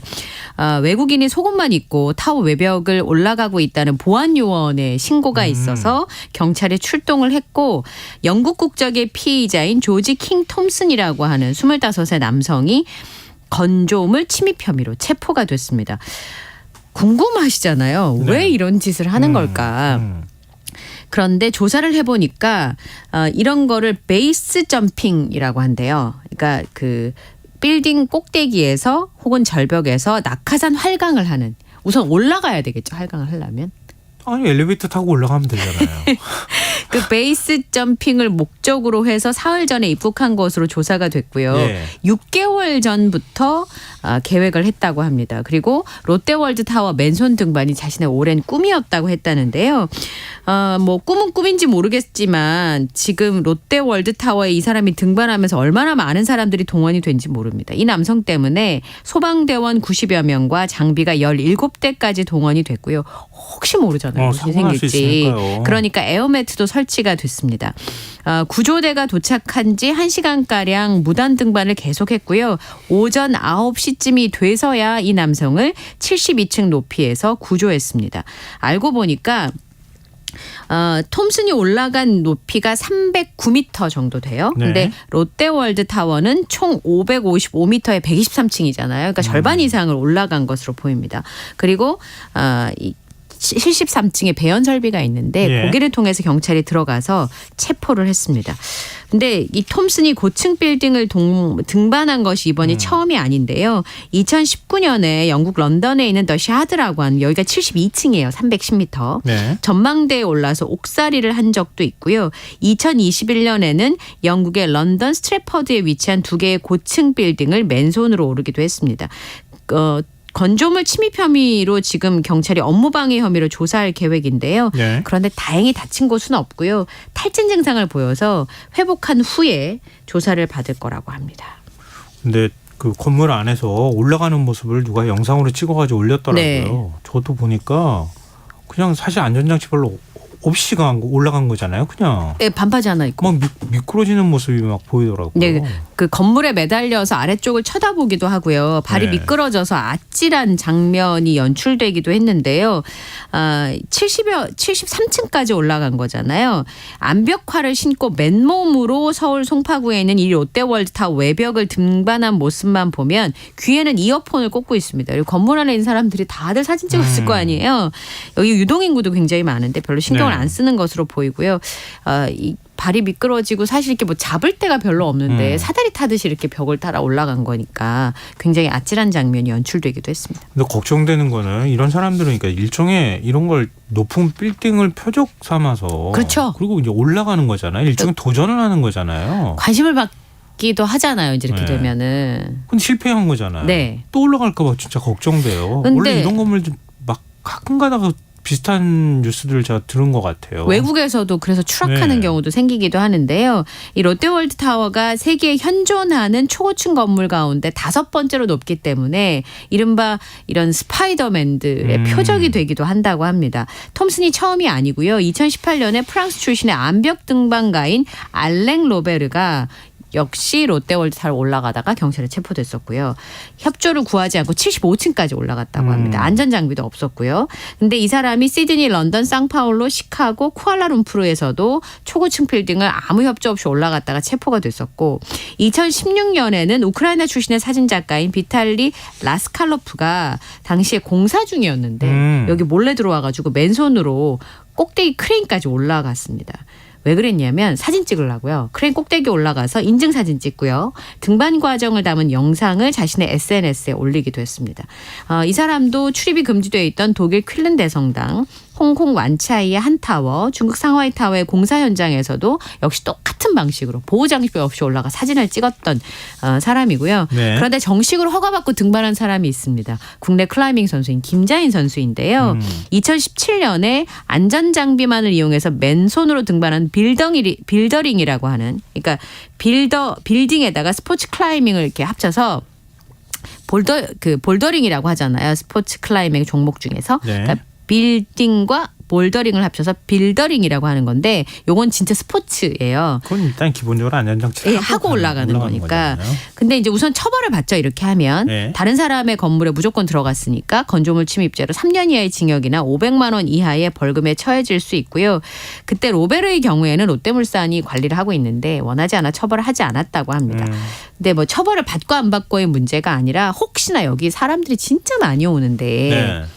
테러 조직이나 아니면 나쁜 의도를 갖고 있는 사람이 그렇게 아까 말씀드렸던 이 사람처럼 암벽을 이렇게 해가지고 만약에 문제가 생긴다고 하면 네. 그냥 한 사람이 위험한 정도의 수준이 아니라 거기에 수많은 사람들에게 굉장히 위험한 순간이기 때문에 거기에 대해서는 함부로 접근하지 못하게 대비를 해야 되지 않냐는 거죠. 봤잖아요. 9.11 가운데 쌍둥이 이렇게. 빌딩 예. 그 비행기가 그렇게 하는 모습들 봤잖아요. 예. 그러니까 뭐 테러의 표적이 되는 건 뭐 상상하기도 싫은 문제일 것 같고요. 맞습니다. 6782님은 그 주변에 계셨던 것 같아요. 그래요?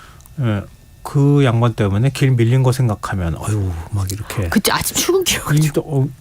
이 주변에 경찰 출동해가지고 다 막 이 사람 이제 구조하려고 얼마나 많이 병력이 출동했어요. 네, 그러다 그렇죠. 보니까 자연스럽게 길이 엄청나게 많이 막혔는 모양이네요. 월요일 오전이어서 원래도 길이 막힐 텐데. 그러게 말입니다. 하여튼 여러 가지로 많은 사람들한테 피해를 끼쳤네요. 하여튼 큰 사고 없어서 다행이기도 네. 하고요. 다음 뉴스로 넘어가 보겠습니다. 어제 오전이었는데 광주에서 외국인 도박 피의자 10명이 집단으로 탈주하는 일이 있었어요. 네. 다 잡혔어요? 다 잡혔어요. 네. 예. 불법 도박 혐의로 수사를 받다가 다 도망을 갔는데요. 달아난 지 36시간 만에 모두의 신병이 확보가 됐습니다. 전날 오후 5시 30분쯤에 이쯤부터 순차적으로 자수하거나 검거가 됐는데 3명이 검거가 됐고 7명은 자수를 했다고 합니다. 이 사람들이 그 전날 오전 3시 16분에 광주 광산구 월곡동에 있는 단독주택에서 민속도박 카드게임이 타이타이라고 있대요. 베트남에서. 네. 베트남에서 하는 민속도박 카드게임인데 요거를 1,500만 원 상당을 하다가 주민 신고로 베트남 국적 23명이 경찰에 적발이 됐습니다. 그런데 이제 여기가 지구대니까 이 많은 사람들이 한꺼번에 들어갈 때가 마땅치가 않았던 거예요. 예. 그래서 월곡지구대 회의실에서 기초조사를 받았는데 그 가운데 10명쯤이 오전 6시 10분쯤에 회의실 창문을 통해서 달아났습니다. 근데 이 창문이요. 좁기도 되게 좁더라고요. 그런데다 왜 다 안 열리고 환기만 되는 이렇게 잠깐만 열리는 조금만 네. 열리는 창문 있잖아요. 네. 그 재보니까 한 20cm밖에 안 된다는데. 머리도 막 빠져나가기 쉽지 않을 것 같은데. 그래서 제가 이렇게 보니까 고양이 정도가 이렇게 굉장히 유연하니까 예. 나갈 수 있는 정도의 틈을 거기를 통해 다 도망을 간 거예요. 대단하네요. 예, 그래서 불법 도박 현행범으로 체포될 당시에 별다른 저항이 없었기 때문에 수갑을 안 차고 있었고요. 그리고 탈주자 중에 일부는 도박의 그 기초조사, 도박 혐의에 대한 기초조사를 할 때 합법 체류자 다른 사람 신분증을 주는 바람에 이제 검거 과정에서 엉뚱한 사람이 체포가 되기도 했다고 합니다. 대부분은 불법 체류자고요. 공장이나 농장에서 일하는 일용직 노동자인 것으로 전해지고 있습니다. 이 발생 직후에 베트남인의 신원을 파악하고 SNS를 이용해서 자수를 권유했다고 하는데 어쨌든 강제 추방될까 봐 무서워서 도망갔다가 심리적 압박이나 주변의 설득에 의해서 7명은 자수를 했고 3명은 검거가 된 상황이에요. 근데 지금 23명이라고 하셨잖아요. 네. 근데 그중에서 탈주한 사람은 불법 체류자고. 네, 네. 불법 체류자는 이렇게 되면은 추방되는 겁니까? 우선은 출입국 당국이 인계를 할 방침이고 네. 말씀하신 것처럼 절차에 따라 본국으로 강제 추방이 될 상황인데 구속영장 신청은 안 한다고 합니다. 집단 탈주와 별개로 도박 혐의에 대해서는 경찰 조사가 마무리돼서 사건은 검찰로 넘어간 상황이고요. 도박이 연루된 베트남 사람들 가운데 또 불법 체류자들이 있을 수 있으니까 이들도 도주범과 마찬가지로 출입국 당국에 인계가 된다고 하네요. 근데 지금 이제 그 감시가 허술했다라고 하는 비판이 좀 있어요. 근데 이게 좀 지구대 조그만한데 거기 23명이 들어가서 이게 다 감시가 됐을까 하는 생각이 좀 들기도 하는데 네. 일단 좀 지원을 받거나 아니면은 그랬으면 어땠을까, 그렇죠? 경찰서로 옮겼어야 되는 거 아닌가 또 싶은데. 왜냐하면 그 창문이요. 제가 사실 아무리 들여다봐도 저도 도저히 못 빠져나갈 것 같은 공간이긴 했거든요. 그러니까 경찰분들 설명은 여기를 통해서 도망갈 거라고 생각을 못했다는 거예요. 네. 그런데 말씀하신 것처럼 피의자 관리에는 좀 문제가 있다는 비판을 면할 수는 없을 것 같은 게 어쨌든 이 10명이 달아났으니까 잡느라고 시간도 많이 걸리고 그렇죠. 비용도 많이 쓰게 예. 됐잖아요. 그리고 이런 부분에 대해서 도주범을 다 검거했기 때문에 지구대에서 피의자 관리 지침을 위반했는지 감시 태만을 했는지 과실 여부를 조사할 계획입니다. 근데 그 당시에 지구대 경찰 10여 명이 근무 중이었어요. 그런데 네. 이 외국인 피의자들을 감시를 제대로 하지 못했고 다 이제 도망을 가고 나서 한참 뒤에서야 외국인들이 도망을 갔다는 걸 알고 그제서야 주위를 찾아봤지만 도주 흔적을 찾지를 못했습니다. 게다가 검거된 외국인들이 대체로 통제를 잘 따르기 때문에 아까 말씀드린 것처럼 수갑도 채우지 않은 상황이었는데 이 조사를 하고 있는 동안에 20분 동안에 이런 일이 벌어졌기 때문에 전혀 눈치를 못 채고 있었고 이런 부분에 있어서는 앞으로 좀 매뉴얼이 만들어져야 될 것 같아요. 네. 알겠습니다. 지금 여러분께서는 KBS 라디오 김성환의 시사회와 함께하고 계십니다. 밤참 뉴스 계속 이어가겠습니다. 삼성전자 전직 간부가 삼성전자 반도체 공장 배치와 설계도 등을 베껴서 중국에 똑같은 공장을 만들려고 했다고요? 네. 이런 뉴스를 많이 접하시게 될 텐데요. 사실은 이게 뭐 알게 된 거는 좀 시간이 됐습니다만 이 당사자가 아프다 그래가지고 안 들어오는 바람에 이제서야 알려지게 된 건데요. 전 삼성전자 임원이 반도체 공장의 핵심 자료를 빼돌린 혐의로 재판에 넘겨졌습니다. 그러면서 이제 언론에 알려지게 된 건데 네. 이 사람은 중국 지방정부 투자를 받아서 삼성전자 공장하고 1.5km 떨어진 데다가 공장을 똑같이 지으려고 했던 거예요. 공장을 만약에 설립을 했다고 하면 굉장히 피해가 컸을 텐데요. 이 사람이 삼성전자 임원 출신이자 SK하이닉스 부사장이기도 했다고 합니다. 그러니까 반도체 전문가라고 볼 수 있겠네요. 예. 네, 이런 기술을 빼돌려서 중국의 복제 공장을 건설하려고 하다가 적발이 됐는데 빼돌린 기밀은 3가지입니다. 클린룸의 불순물 제거 기법이 담긴 이른바 BD, 그다음에 반도체 핵심 8개 공장의 운영 노하우를 담은 공정 배치도, 반도체 공장 설계 도면 등인데요. 이건 모두 다 국가 핵심 기술로 지정 또는 삼성전자의 영업비밀로 지정이 된 아주 중요한 기술이라고 해요. 이번 사건으로 유출된 연구 결과물이 최소 가치로 따지면 3천억 원에서 최대 수조 원에 달하는 가치가 있는 것으로 경찰이 보고 있습니다. 만약에 이렇게 빼낸 기술로 만들려고 했던 복제 공장은 삼성전자 중국 시안에 있는 공장에서 1.5km밖에 떨어지지 않은 그런 상황인데 이전에는 뭐 기술 일부가 유출됐다라고 하는 뉴스들을 많이 접하셨을 텐데요. 단편적으로 반도체 기술 유출한 거랑 상황이 좀 다르대요. 왜냐하면 똑같은 복제 공장을 만들려고 했기 때문에 이 고액 연봉을 미끼로 해서 우리나라 반도체 인력을 굉장히 많이 빼간다든지 아니면 불법 취득 기술 사용 지시도 내린 것으로 지금 조사가 된 상황이었고 그래서 경찰에서는 이 사람을 구속 기소했고요. 직원을 포함해서 6명도 함께 불구속 기소한 상황입니다. 반도체는 우리 수율이 굉장히 중요하다고 하잖아요. 네. 똑같이 만든다 하더라도 얼마나 그렇죠. 수율을 높이느냐에 따라서 네. 수율이 낮으면 아무리 만들어도 소용이 없는 거니까요. 그렇죠. 예. 그거하고도 관련이 돼 있는 것 같아서 굉장히 중요한 정보일 기밀이었을 것 같은데 만약에 반도체 공장이 건설이 됐더라면 그러면은 사실 상상하기가 힘들어요. 지금 아찔한 공장이 거죠. 건설되지는 않은 거잖아요. 예, 맞습니다. 투자금을 중국하고 대만 회사로부터 조달받으려고 했었는데 공장은 건설을 못했어요. 대만의 전자제품 생산업체가 8조 원을 투자해주겠다고 약속을 했는데 그 투자가 불발됐기 때문이고요. 문제는 이 최모 씨의 회사가 공장 설계 도면을 아직도 가지고 있다는 겁니다. 이 회사가 중국 청두시로부터 4,600억 원을 이미 투자를 받았습니다. 그리고 이 회사는 작년에 R&D 건물을 완공해서 삼성전자 반도체 기술이 적용된 반도체 시제품을 생산한 것으로 전해지고 있거든요.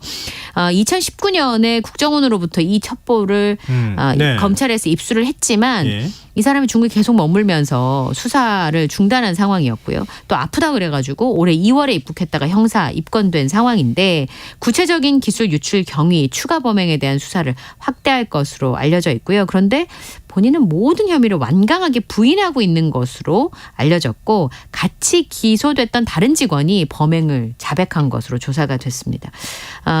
이 문제는 앞으로도 좀 면밀하게 들여다봐야 되지 않을까 싶네요. 근데 뭐 미국은 우리나라 이제 반도체 기업들이 중국에서 네. 좀 더 뭐랄까요 기술력이 있는 그런 반도체 기술을 가지고 공장을 증설하는 건 못하게 지금 막고 있잖아요. 네. 근데 또 그 사이에 이런 사람들이 이제 뭔가를 반도체 기술을 빼돌려 가지고 공장을 짓게 되면은 진짜 타격이 클 것 같아요. 그렇죠. 중국 네. 시장을 잃는 거나 다름이 없으니까. 지금 반도체 수출이 줄어서 우리나라 지금 경상수지도 엉망인 상황인데 네, 맞아요. 굉장히 안타깝습니다. 네. 예.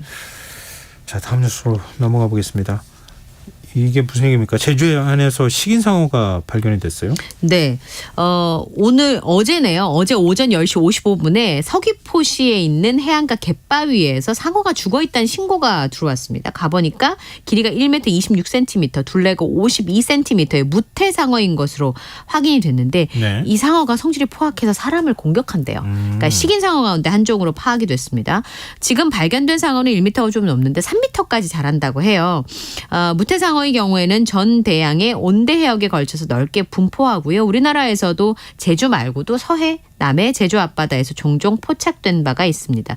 5월 달에 한 낚시객이 선상 낚시를 하다가 살아있는 무태상어를 잡아 올리기도 했는데 네. 이 무태상어는 해양 보호생물이 아닙니다. 그래서 바다에서 상어를 발견하면 당할 수 있잖아요, 위협을. 네. 그러니까 그럴 때는 움직임을 최소화해서 물 밖으로 나오는 것이 가장 중요하다고 얘기를 하네요. 최근 3년 동안 5건의 상어 발견 신고가 접수된 바 있습니다. 전남 여수의 한 주택가에서는 야생 구렁이가 나타나서 뭐 소동이 예. 벌어졌다고요? 어제 12시 24분쯤에 여수 돌산읍 주택가에서 뱀이 발견됐다는 신고가 119에 접수가 됐는데 네. 가보니까 구렁이였어요. 네. 멸종 위기종 2급으로 지정 보호받고 있는 구렁이였고 길이 2m에 무게 3-4kg 정도로 추정이 되고 있습니다. 이게 인근 야산에 방생을 했는데요. 네. 종종 이 주택가 근처에서 뱀 출현 신고가 접수가 된다고 하네요. 요즘 구렁이 보기 어려워요. 저 어릴 때는 구렁이는 뭐 이렇게 독이 써서 예. 사람을 뭐 물어가지고 해치거나 하지는 않으니까. 예, 가끔 왜 그 약재를 중국에서 불법으로 들어온 구렁이나 아니, 이거 뱀이 이렇게 밖으로 나가는 경우는 있어도 주택가분들한테 사는 분들한테 보였으니까 그렇지 이거 구렁이 또 가격 비싸다고 아, 그래가지고 그러니까요. 또 막 잡아서 파는 사람들도 있어요. 네, 맞습니다. 예, 다행히 야산으로 갔다니까 예. 다행입니다. 자, 마지막 뉴스입니다.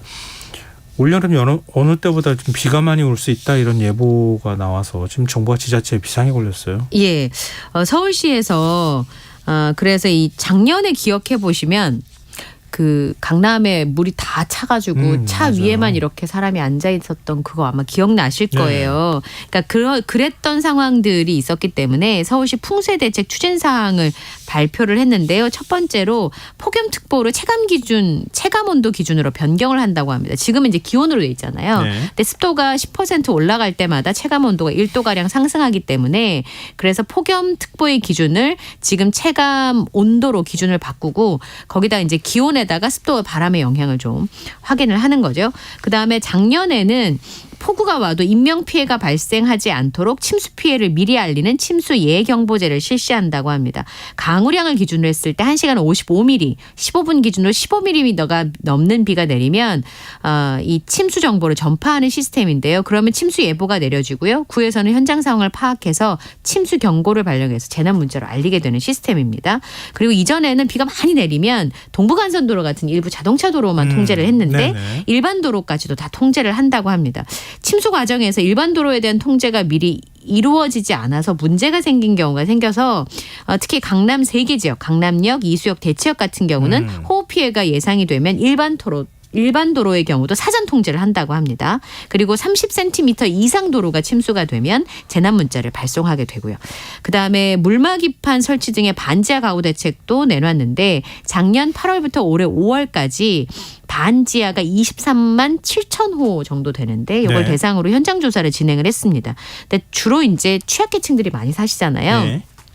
1단계는 중증장애인 가구 370호, 2단계는 아동 어르신 거주 가구 695호, 3단계는 침수 우려 가구 2만 7천 호, 4단계는 침수 위험이 적은 21만 호인데 1단계 대상이 36%, 2단계가 34%, 3단계가 31% 등의 물막이판 침수 방지 설치를 마친 상황이고요.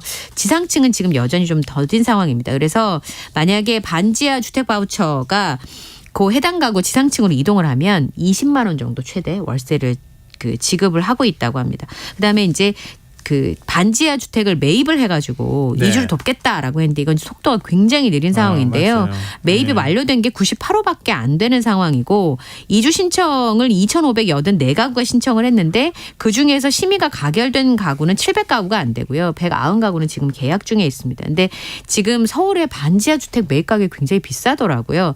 단가가 3억 5천만 원에서 4억, 최대 5억 정도인데 전국 평균가로 맞춰진 금액이어서 서울 같은 경우 좀 더 높여야 된다고 하네요. 예. 이주 대책 뭐 서울시에도 내놓고 했잖아요. 근데 실효성 없는 대책이다. 충분히 이주를 못 하고 있는 상황이니까요. 그렇죠. 예. 또 다른 방법들, 좀 오늘의 발견 때도 제가 말씀드렸지만 다른 방법들을 강구해야 되지 않을까 싶고요.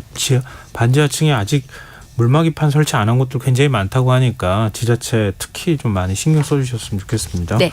자, 오늘 밤참스 여기까지 하겠습니다. 지금까지 이영경 뉴스캐스터와 함께했습니다. 고맙습니다. 감사합니다.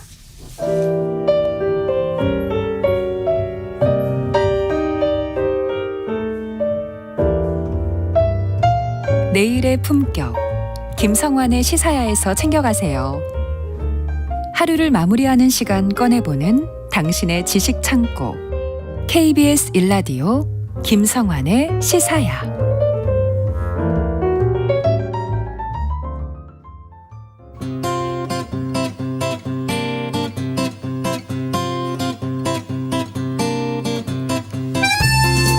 최근 사우디아라비아 국부펀드가 후원하는 리브 골프와 미국의 프로골프 PGA 투어가 합병을 선언했습니다. 이걸 두고 오일머니에 굴복한 게 아니냐. 사우디아라비아가 스포츠 워싱, 그러니까 스포츠를 이용한 부정적인 이미지를 세탁하려는 게 아니냐, 이런 비판까지 나오고 있는데요. 두 골프리그의 합병, 그 이면엔 또 사우디아라비아와 미국의 외교 문제까지 얽혀 있다고 합니다. 세계면 오늘은 사우디아라비아를 둘러싼 국제 외교전의 현주소 살펴보도록 하겠습니다.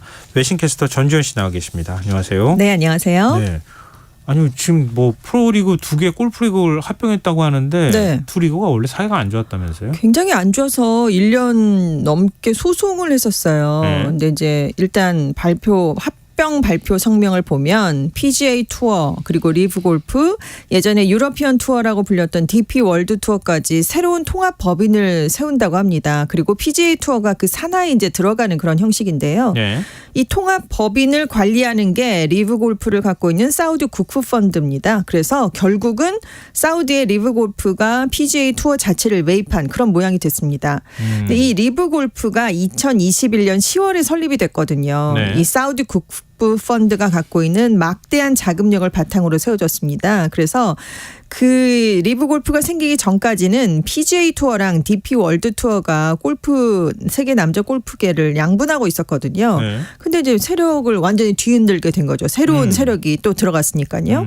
그래서 작년 6월에 처음으로 대회를 했는데 출범한 직후부터 PGA 투어의 주요 선수들을 고액의 상금과 계약금을 내걸고 빼갔습니다. 네. 그래서 이제 소송이 이제 발생을 하게 된 거고요. 예. 그러니까 PGA 투어는 이 리브 리그로 넘어간 선수들이 대회에 출전하는 걸 금지시키고 세계 주요 남자 골프 대항전에도 이적한 선수들이 출전하는 걸 금지시켜 버렸습니다.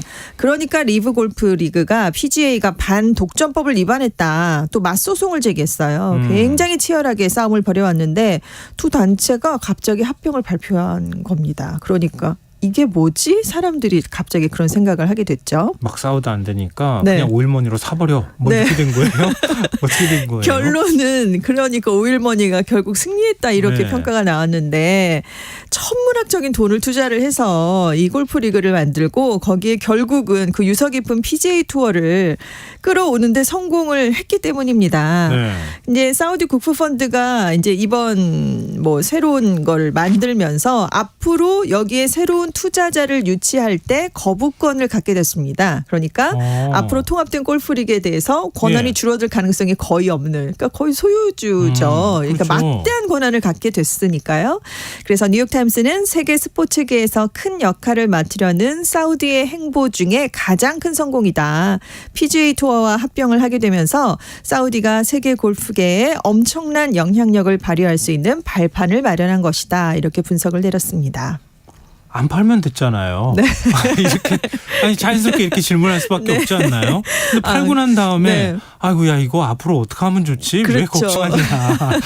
네, 안 미국의 팔리- 반응 안 좋을 것 안 같은데요. 좋죠. 근데 네. 이제 안 팔릴 수 없는 상황이었으니까 이제 팔리게 된 건데 합병을 하니까 시장은 커졌다. 이런 긍정적인 반응도 물론 있습니다. 네. 하지만 사우디의 오일머니가 이제 전 세계 골프를 지배하게 됐다라는 비판도 결코 만만치 않은 상황인데요. 특히 이제 미국인들이 자존심이 상한 게 PGA 챔피언십 대회라는 게 1916년에 시작이 됐습니다. 역사가 정말 오래됐어요. 세계 4대 메이저 대회 중에 하나죠. 그러니까 미국에서는 이렇게 유서 깊은 경기가 오일머니로 사우디에 팔려가는 것이다. 이런 반발이 클 수밖에 없는 상황이고 더군다나 이번 결정을 앞두고 이제 그 리브 골프가 생겼을 때 많은 선수들이 빠져나갔는데 그때 나는 돈을 적게 벌어도 PGA를 지키겠다라고 선언한 선수들이 있었습니다. 타이거 우즈도 있었고 맥킬로이 선수들도 있었거든요. 근데 이 유명한 선수를 비롯한 다른 PGA를 지켰던 선수들과 사전에 협의를 하지 않고 일방적인 결정을 내린 거예요. 그래서 이 선수들은 지금 당혹해할 수밖에 없는 그런 상황이 됐고요. 그리고 9.11 테러 희생자 유족 단체가 반발을 하고 있습니다. 이 유족 단체는 이 9.11 테러의 범인 상당수가 리브 투어에 자금을 대온 사우디인들이었다라는 이유를 들면서 이 리브 골프 리그가 출범을 했을 때부터 선수들이 이 대회에 참가하는 걸 굉장히 반대를 해왔거든요.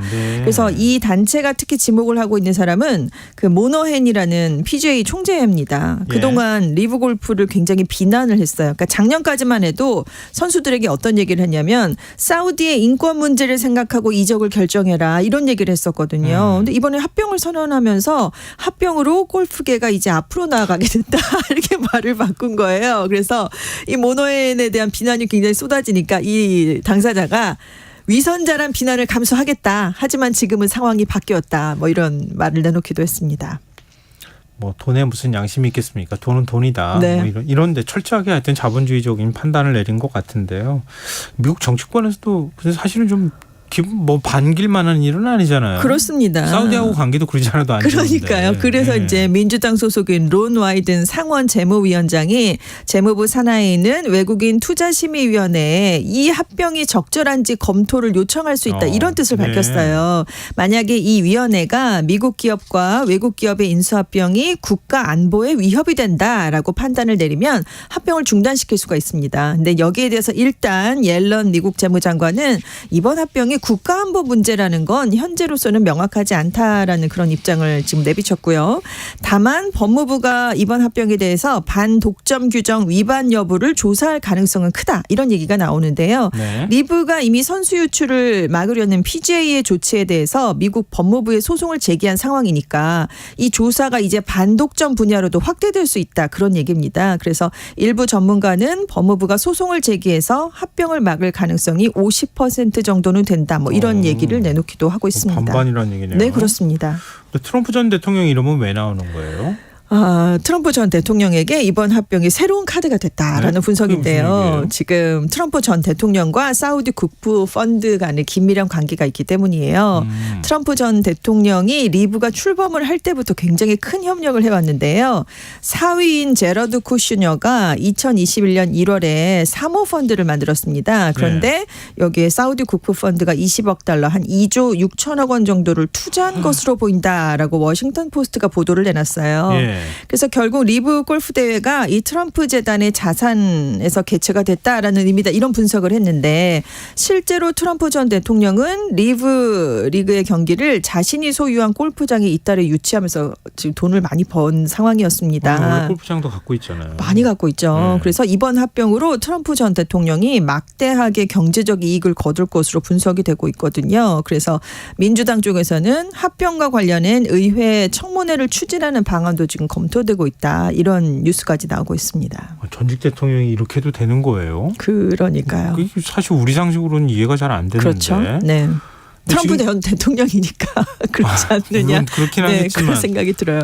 이렇게 전직 대통령이니까 이런 게 가능한 거 아닌가 싶어서. 네. 근데 지금 사우디 국부펀드 어떤 곳이야? 궁금하신 분들이 있을 것 같아요. 그렇죠. 사우디의 실권자죠. 무함마드 빈 살만 왕세자가 이사회 의장을 맡고 있습니다. 지금 자금을 보유한 게 어느 정도냐면 6천억 달러, 우리 돈으로 780조 원 정도예요. 그래서 글로벌 산업계에 엄청난 영향을 미치고 있는데 빈 살만 왕세자가 2016년에 석유에만 의존하는 산업 구조에서 벗어나서 사회적, 문화적 전환을 이룬다는 이른바 비전 2030을 선포했었습니다. 네. 그래서 그동안 중동 아시아의 기술 스타트업에 투자를 하거나 미국의 테크 기업 또 전기 자동차 등에 집중적인 투자를 하고 게임, 모빌리티에 대한 투자도 확대를 하고 있었거든요. 그런 한편 스포츠에 대한 투자에도 집중을 했어요. 그래서 골프, 축구, 복싱, 자동차 경주, 포뮬러 1 이렇게 전 세계에서 인기가 많은 종목에 정말 엄청나게 자금을 쏟아붓습니다. 스포츠계에 대한 장악력을 좀 높여가고 있는 상황이었는데 예를 들어서 사우디 국부펀드가 주도하는 컨소시엄이요. 2021년에는 3억 파운드 약 4,856억 원을 들여서 영국의 프로축구 구단인 뉴캐슬 유나이티드의 지분을 80%를 인수한 적이 있습니다. 그래서 화제가 됐고요. 사우디 프로축구 자국 리그를 세계 10대 리그로 키우겠다 이런 계획을 내세우고 작년 12월에 크리스티아노 호날두를 영입했는데 그때 줬던 돈이 2,877억 원의 연봉이었어요. 그런데 며칠 전인 8일에는 레알 마드리드의 간판 공격수죠. 카림 벤제마도 비슷한 금액으로 또 영입을 했고 지금 우리가 얘기를 하면 알만한 굉장히 유명한 선수들이 이 명단에 올라 있고 손흥민 선수도 영입을 추진하고 있다 이런 얘기까지 나오고 있거든요. 그러니까 엄청난 돈으로 스타들을 사들이겠다 이런 전략을 실제로 실현을 하고 있습니다.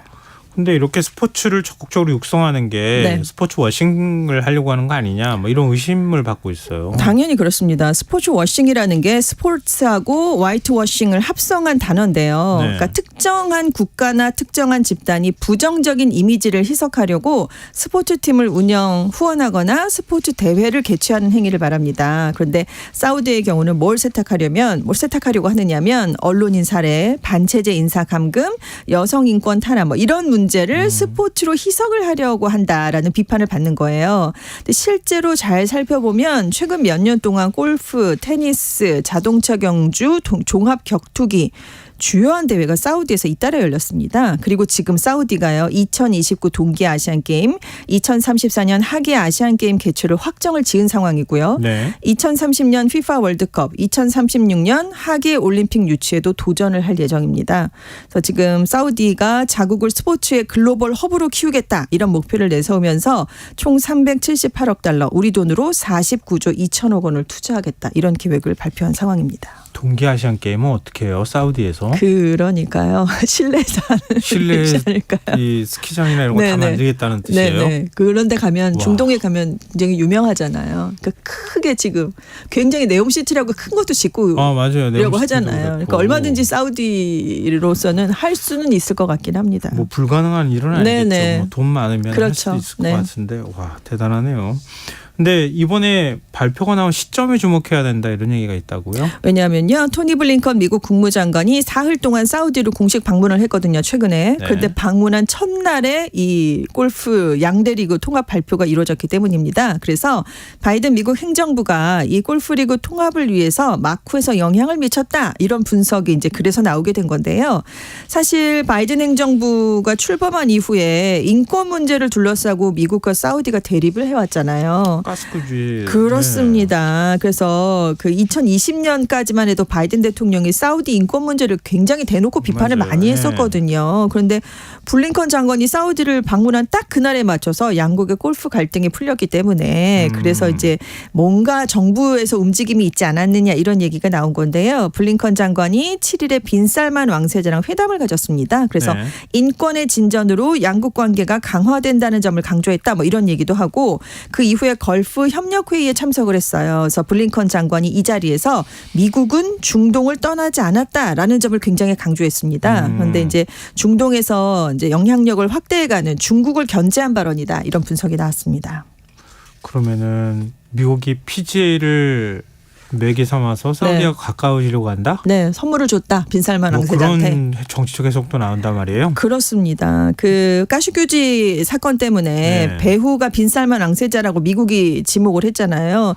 사실은 네. 말이 우리 왕세자지 사실은 지도자야 그냥. 지도자입니다. 네. 그래서 이제 인권을 탄압하는 살인자다라고까지 바이든 대통령이 대선 당시에 얘기를 하면서 네.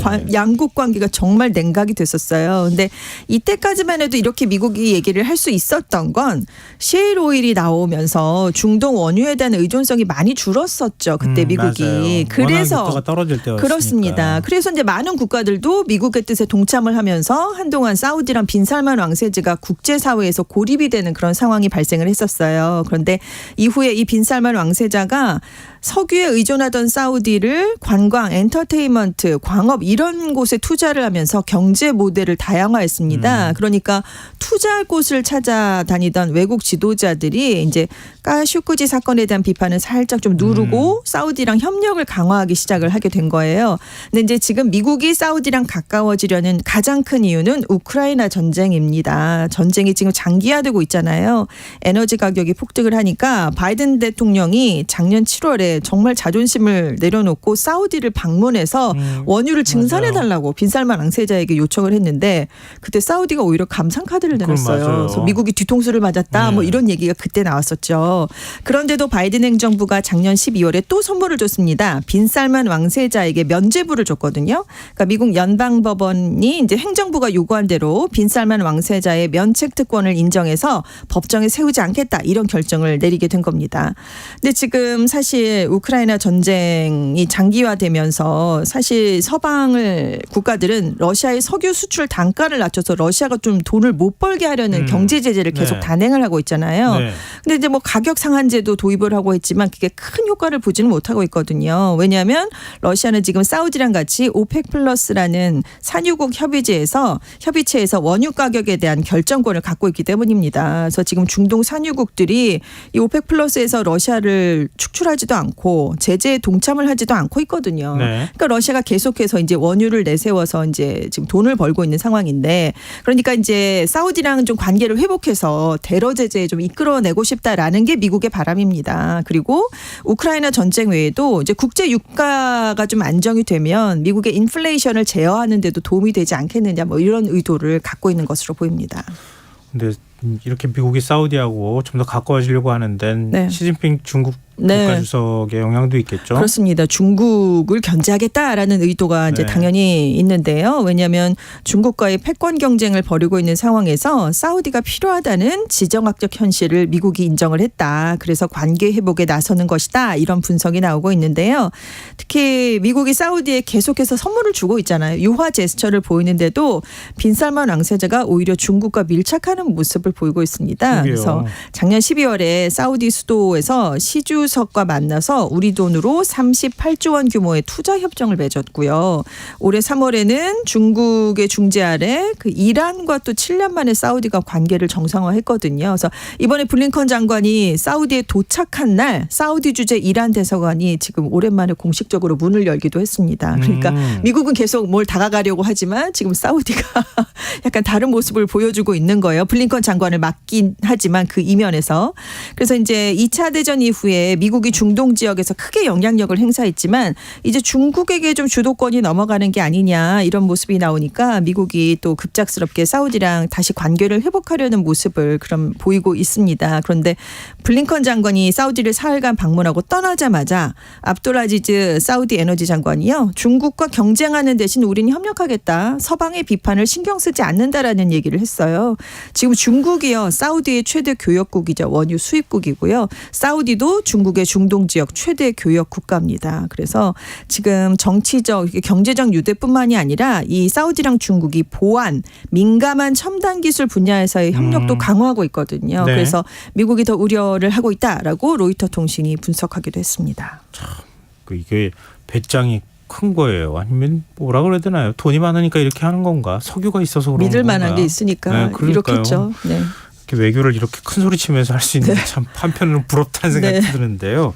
근데 지금 바이든 대통령 입장에서는 다시 재선이 네. 걸려 있는 거 아니에요? 그렇죠. 뭔가 외교적 성과를 남겨야 되겠죠. 그렇습니다. 그래서 또 다른 이유가 있는데요. 네. 지금 사우디랑 이스라엘 간의 연내 평화협정을 체결하는 목표를 지금 미국이 세워놨어요. 그래서 사우디랑 접촉을 하고 있는데 그래서 이제 이걸 외교 성과로 재선을 앞두고 내세우기를 지금 원하는 게 바이든 행정부의 바람입니다. 그래서 지난달 초에 설리번 백악관 안보보좌관이 빈살만 왕세자를 만나러 사우디를 갔어요. 그래서 네. 이 문제를 논의했다고 합니다. 근데 빈살만 왕세자가 이 자리에서 점진적인 진전보다는 군사 지원 강화 같은 그런 걸 내놔라. 큰 틀에서 진전이 이루어지길 바란다. 이런 얘기를 전달한 것으로 지금 알려져 있습니다. 그리고 미국의 주력 산업이죠. 국방과 항공 분야에서 사우디의 구매력이 여전히 막강해요. 지금 이 양쪽 업계에서 사우디의 주문이 대기 중인데 어느 정도 규모냐면 우리 돈으로 346조 3,500억 원어치를 주문을 해놨다고 합니다.